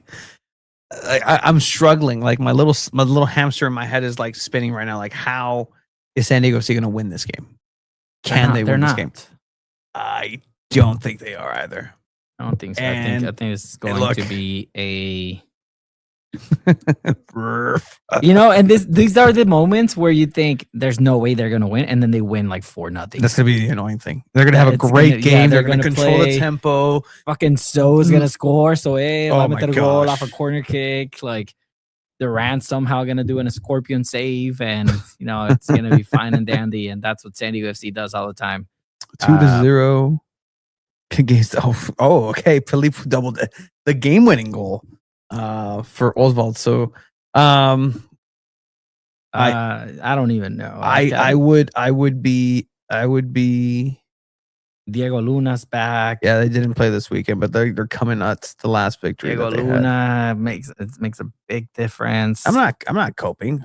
I mean, vale verga. Yeah, no, I don't give a shit. I just want to get the prediction right, but San Diego FC makes it so It difficult. is difficult. I'm gonna go. You know what? Just so I can clip this in the future and say, "Damn, Chiva called it." Let's go with a 2-0 win for San Diego FC. Durant gets a clean sheet. Let's go with that. That's where Puma's at. Yeah, I'm with Puma here. 2-0 win for San Diego FC. We're gonna clip this back. We're gonna post it all over social media, and everybody's just gonna be glazing us.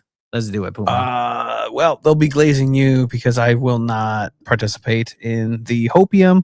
At least at this point, I think San Diego FC would be fortunate to get themselves a tie. They shouldn't be complaining about altitude because this is nothing compared to where they were. San Diego FC gets a 1-1 tie. I'll agree with Esteban. 1-1 draw. None of us have the balls to call a 3-0 loss or a 2-1 loss, nothing like that. We're all going to be optimistic here. A draw is optimistic here. A draw is optimistic, and I'm going against what Mike Ivara said. I'm going directly into the face of his statement and saying, no, I reject you. Cruz, cruz, cruz. No. The results and the way that you played last year is going to factor into my decision this year. Because I know, based on what you've told me, because you know these players are capable. I wonder where you learned that. Maybe last season? Well, yeah. And they're able to have some sort of life and bounce back. It does scare me. And I think 1-1 is very, very generous for, again, that back line just to allow one goal. I kind of want to change it to another 2-1. San Diego FC loses. Change it. No balls.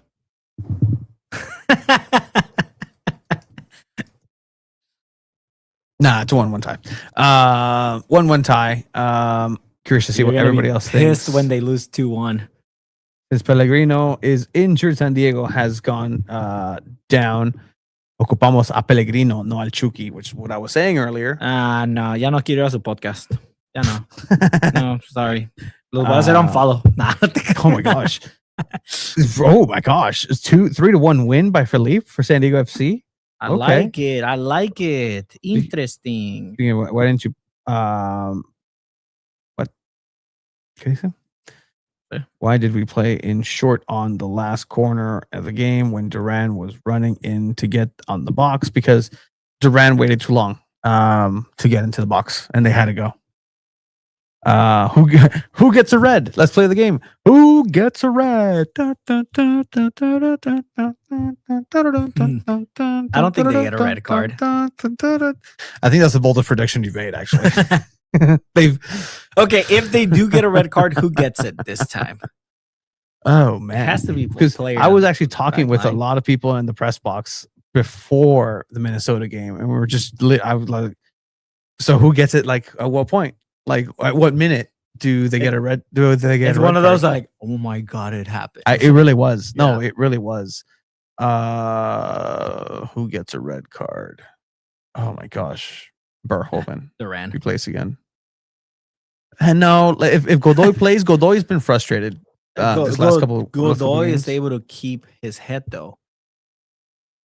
A little bit. No, a little bit. No, I saw some of that Él tiene Panamanian colmillo. garra.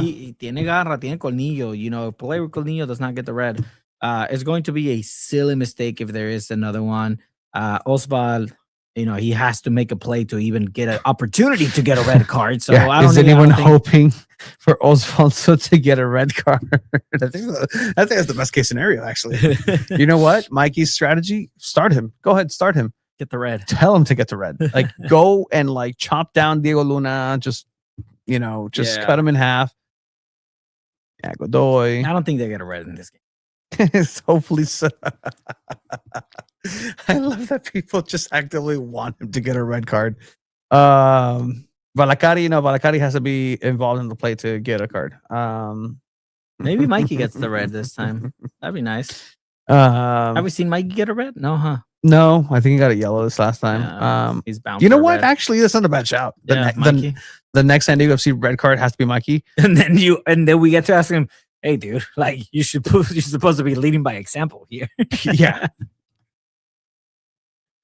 Because it'd be his assistant, and so in his assistant's place, it'd be like, "Nice to meet you. First question: have you talked with Mikey? Is there anything else as DFC, man? No, we gotta talk some World Cup. World Cup. All right, we'll talk World Cup. From here on out, I'll play my little intro and chat. We're gonna finish this off with a couple minutes of World Cup, but I want to know in the chat, what is your favorite World Cup uniform? One or two. You can say what your favorite is, but let's talk some World Cup.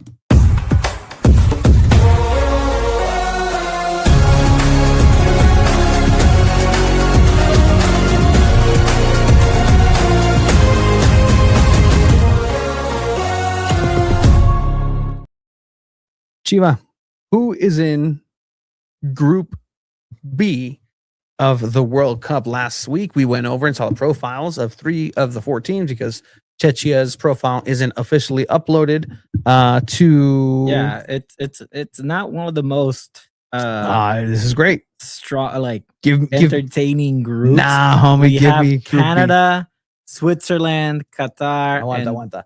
Canada, one of Okay. the hosts. Okay. You know? Oh, hey, host nation, the best team One of the best CONCACAF in teams CONCACAF the last 4 recently, yeah. years.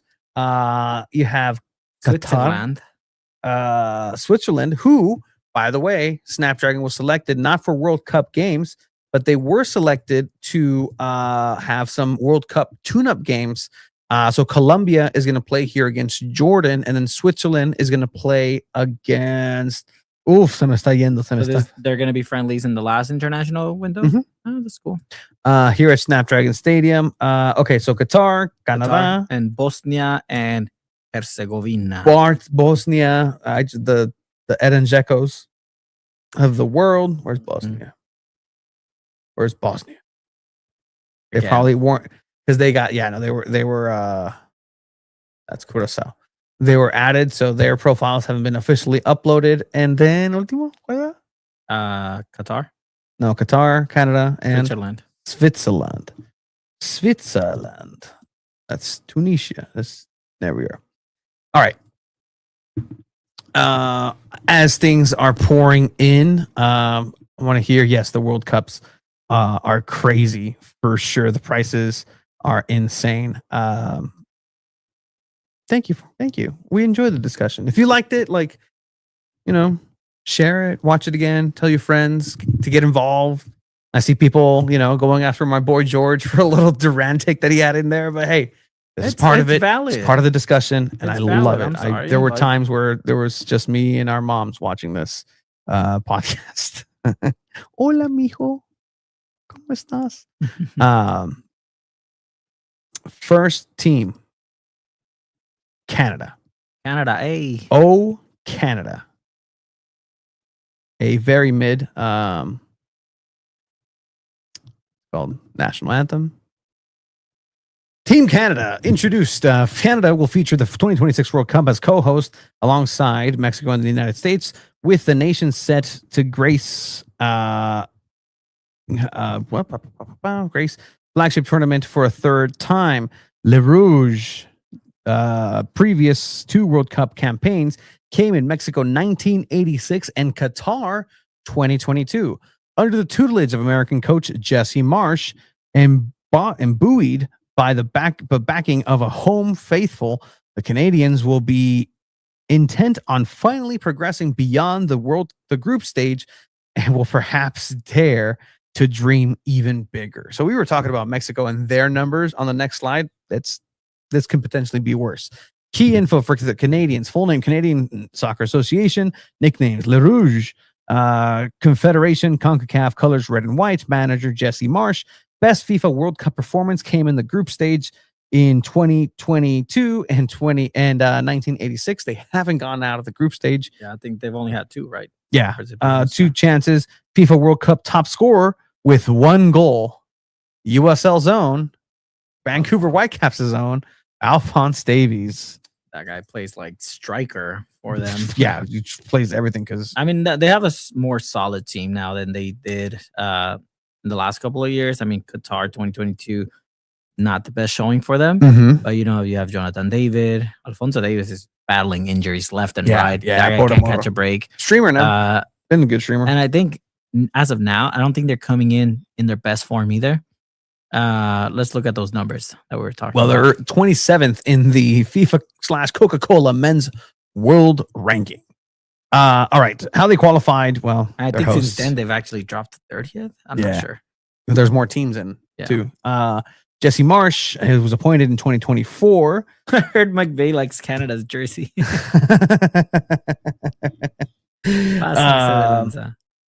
He's a good player. He played for Red Bulls.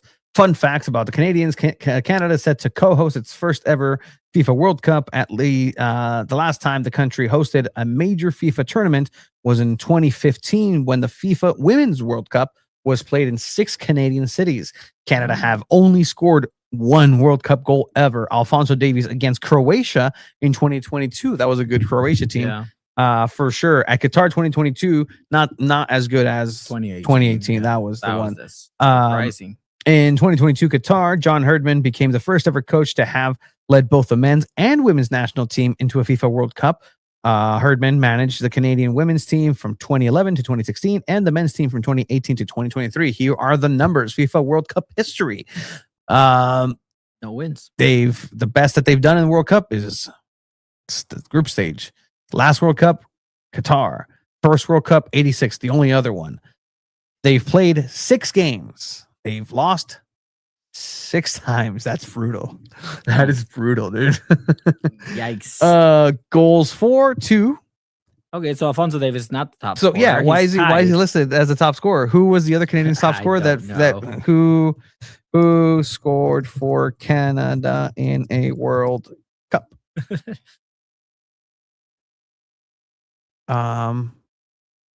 Alfonso Davies.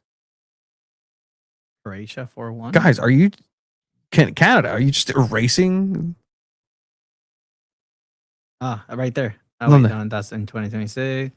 Where? Substitute Ian Hume scored for Canada in the 76 to cut the United. No, I don't think that's it. No. Just erase your history, why won't you? That's a 2001 Confederations. Jeez. Either way, those are brutal numbers. Those are the games. Canada versus not Italy, not Northern Ireland, not Wales, Bosnia and Herzegovina, the team of Edin Dzeko. Damn. Good stuff. Italy could have had this group stage, man, but didn't even qualify. Hasn't qualified in 3 World Cups? You know what? Good point. Own goal? That might be it. Oh, could be. So technically, own goal is the greatest goal scorer. For sure. Seaway, Brando, welcome. Yes, it's actually about 7.6 million for Chucky. 609 Soccer confirming, yes, it was against Morocco. All right, let's go to Qatar. Let's not actually go to Qatar because I don't know. We'll just leave it there. All right, Qatar.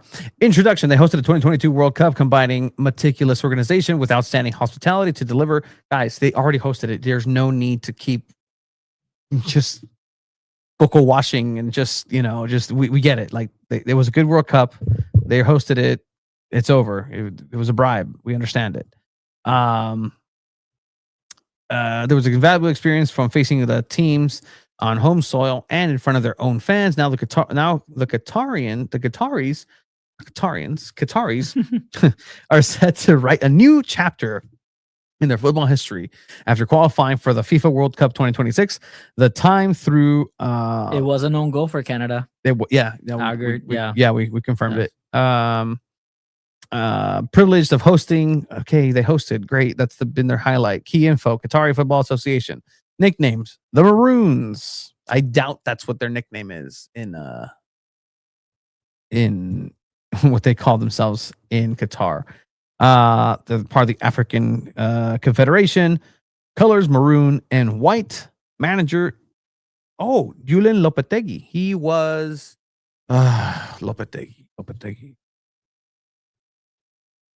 He was. Help me with the eyes. Who did he manage? Real Madrid 2018, Sevilla, Wolverhampton, West Ham. Last season was West Ham. Spain? Yeah. 2016, 2018. Yeah. So a good manager, for sure.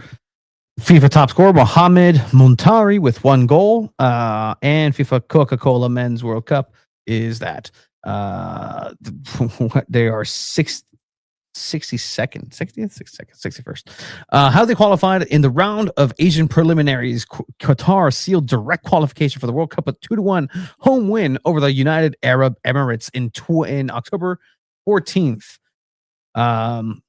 Burlem Kuki and Pedro Miguel, legendary Qatari name, Pedro Miguel,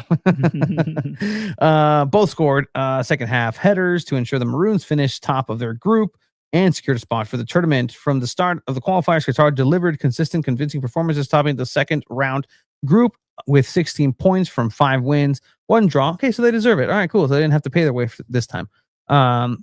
They kept a strong showing in the third round and finished 4th behind Uzbekistan, who took the 2 automatic berths, leaving them to continue with the quest for the 4th round there with Lopetegui. Now at the helm, the team showed balance and resilience, collecting 4 points for 2 matches against Oman in the UAE to clinch a well-earned, guys. Okay, they earned it. Good job. Lopetegui, here it is. 2018 FIFA World Cup Russia campaign with the Spanish. He was in Real Madrid, Sevilla, a former goalkeeper. He was a former goalkeeper. He got fired before the World Cup for signing with Real before it. That's right. And then Spain went into the World Cup without a manager, essentially. Yes. Well, all right, here's Qatar. They've played 3 games. They've lost 3 games. So snooze fest so far of a group, like you mentioned, Chiva. 1 goal in favor and 7 goal against.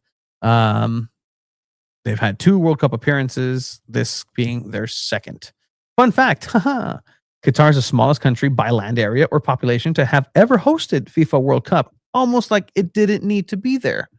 In 2022, Qatar became the first Middle Eastern country to host a World Cup. Great accolade. Good job. If only you didn't pay for it. Qatar is one of the smallest countries in the world, with the highest GDP per capita globally, making it a small but extremely wealthy nation. In my mind, did they use that money well? It's a snooze fest so far, Tony. I'm sorry, but it gets more interesting next with Switzerland. The powerhouse. Come on now. Of Switzerland. Switzerland, who's going to be here in San Diego, who's going to be training and eating. Their 11th World Cup, I believe. They are coming in. The introduction for the Swedish is the 2026 World Cup in Canada, Mexico, and the United States is their 6th consecutive is very important, World Cup, and their 13th, like you're saying to ever reached. And they've reached the quarterfinals 3 times, more than Mexico has, in 1939, 1938, and 1954. So they've reached the quarterfinals before color television, before that was a thing, before a couple of wars, and then they figured it out 1994. They have progressed to the round of 16 5 times in 6 attempts, only often fall in rather dramatic circumstances. The Swiss also made it to the quarterfinals and the last 2 European championships. Captain Granit Xhaka, formerly of Arsenal and Bayer Leverkusen, and currently starring in Sunderland in the Premier League, is the team's figurehead and playmaker. No player has won more caps for Switzerland than the 33-year-old who has already graced 3 World Cups. Speaking of red cards, Granit Xhaka.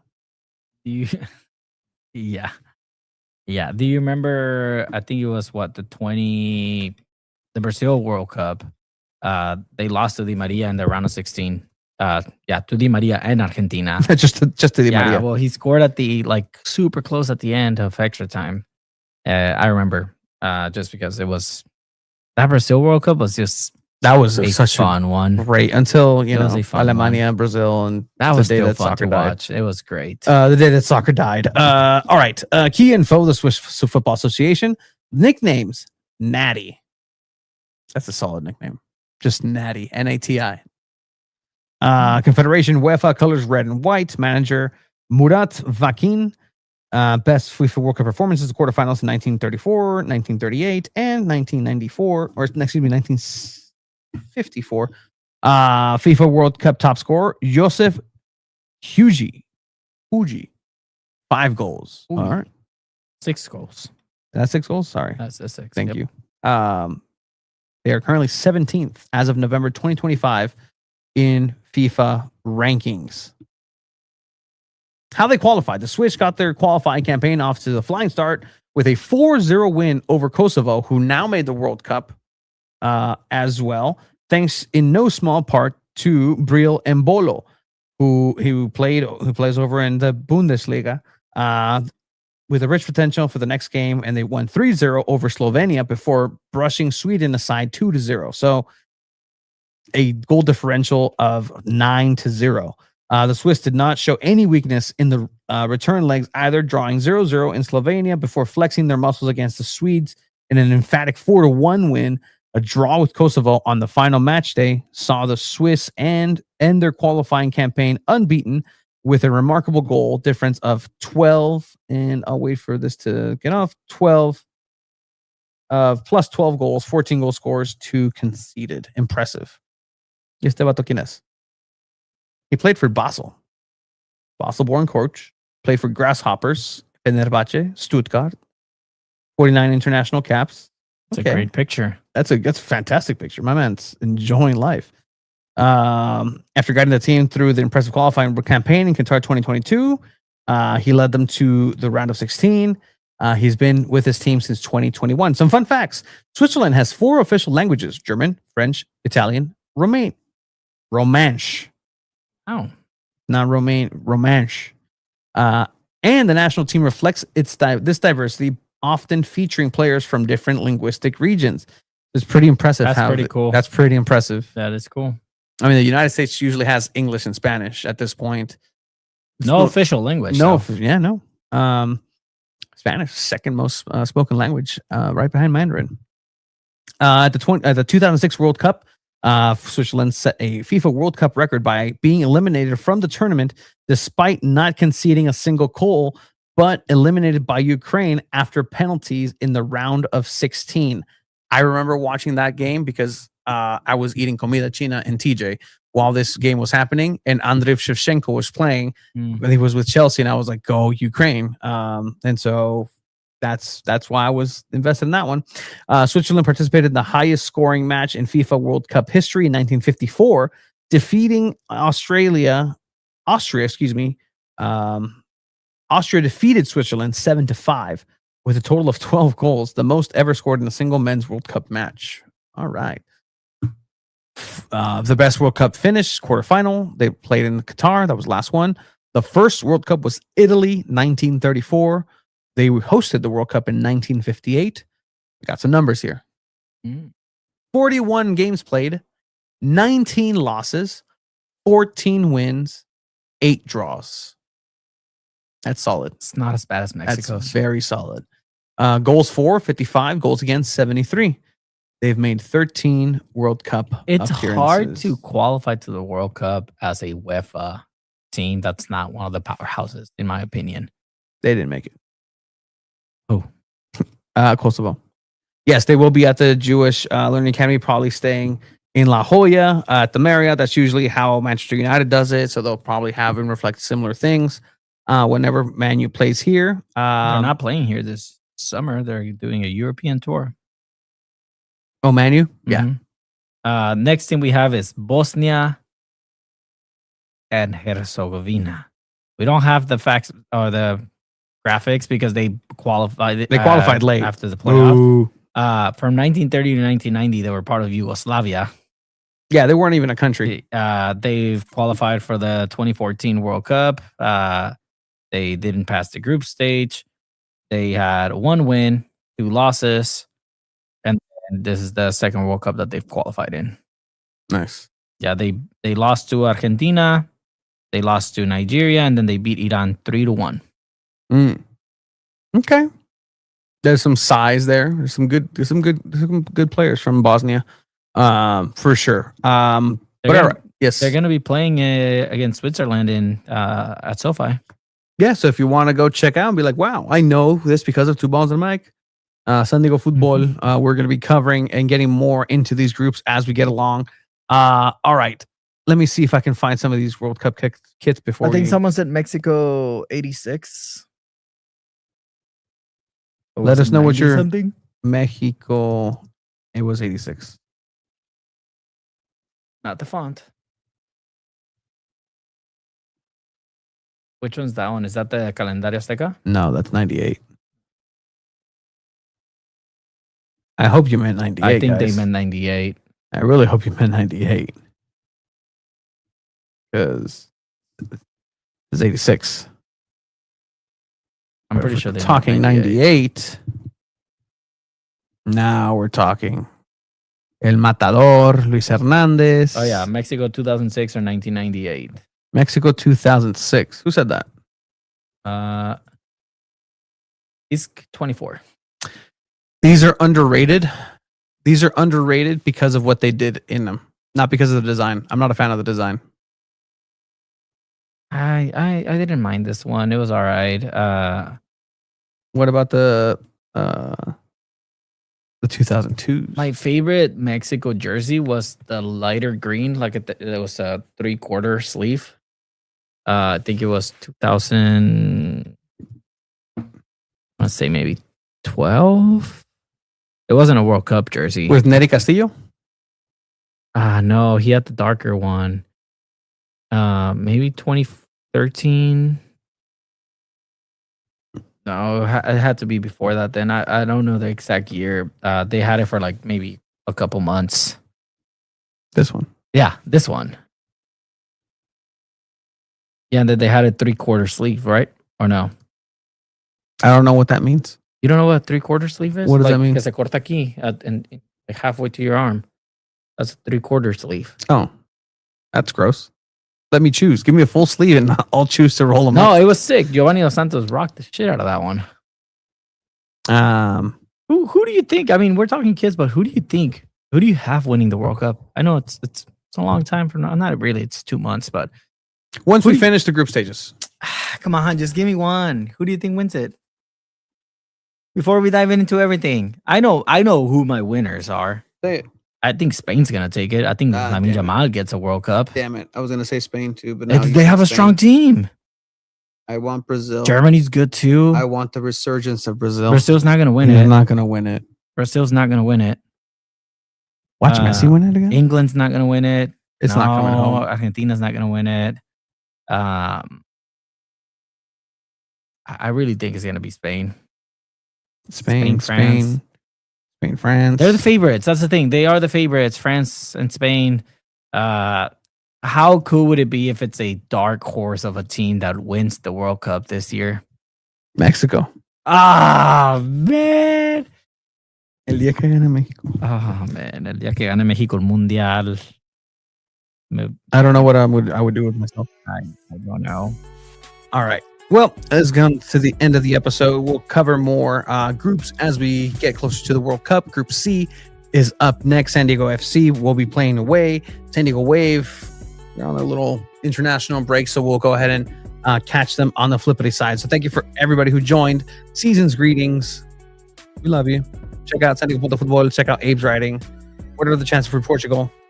Don't think so. I don't think so either. See you at Highland Avenue if Mexico ends up